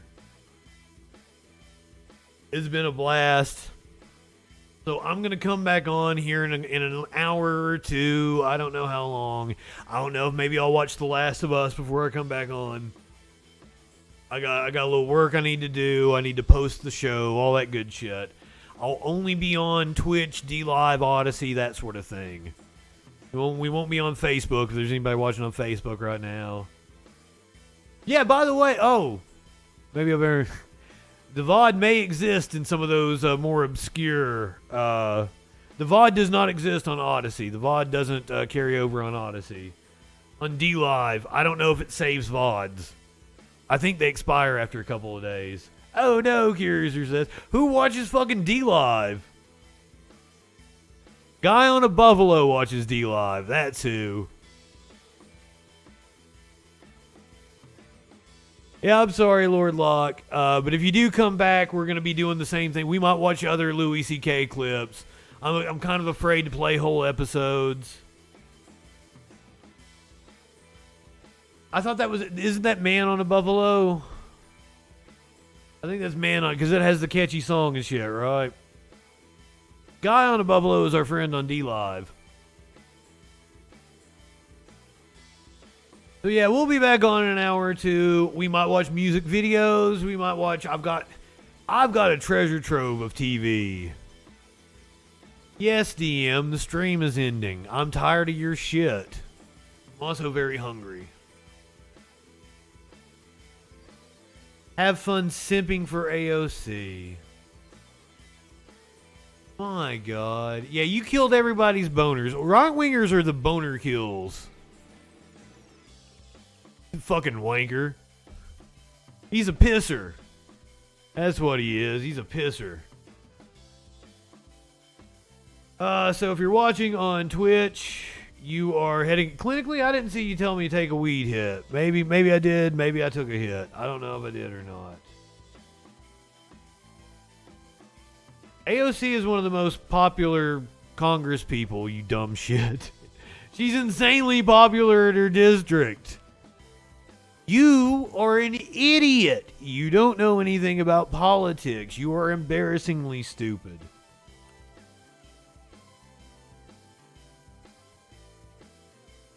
Dave's still on a song right now. Do you want me to hang out with you for like another 5 minutes? Read into him when he's back from a song? Or do you... Yeah, it might be boomers. You might want to hear boomers. What am I saying? Wait a minute, Tones. Have you not met our friend DM? No, he's dead serious. He is a stupid motherfucker. Or maybe it's make a plan for the wasteland. Buddy, what you're calling me getting mad is just me being impassioned and is what people like watching. What you called AOC throwing a temper tantrum is just being impassioned.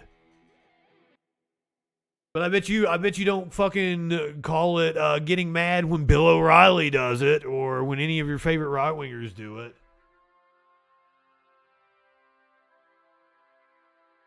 You are a really dumb motherfucker. Oh, Dave's back from a song anyway. As if the song wouldn't be badass. As if it wouldn't have been the Roughies or something. Go ahead, light one up, tip one back. It's alright to have a little fun before you hit the sack. I'll see you guys in a little bit. If it's past your bedtime, we'll see you tomorrow for the Troll Patrol. Live.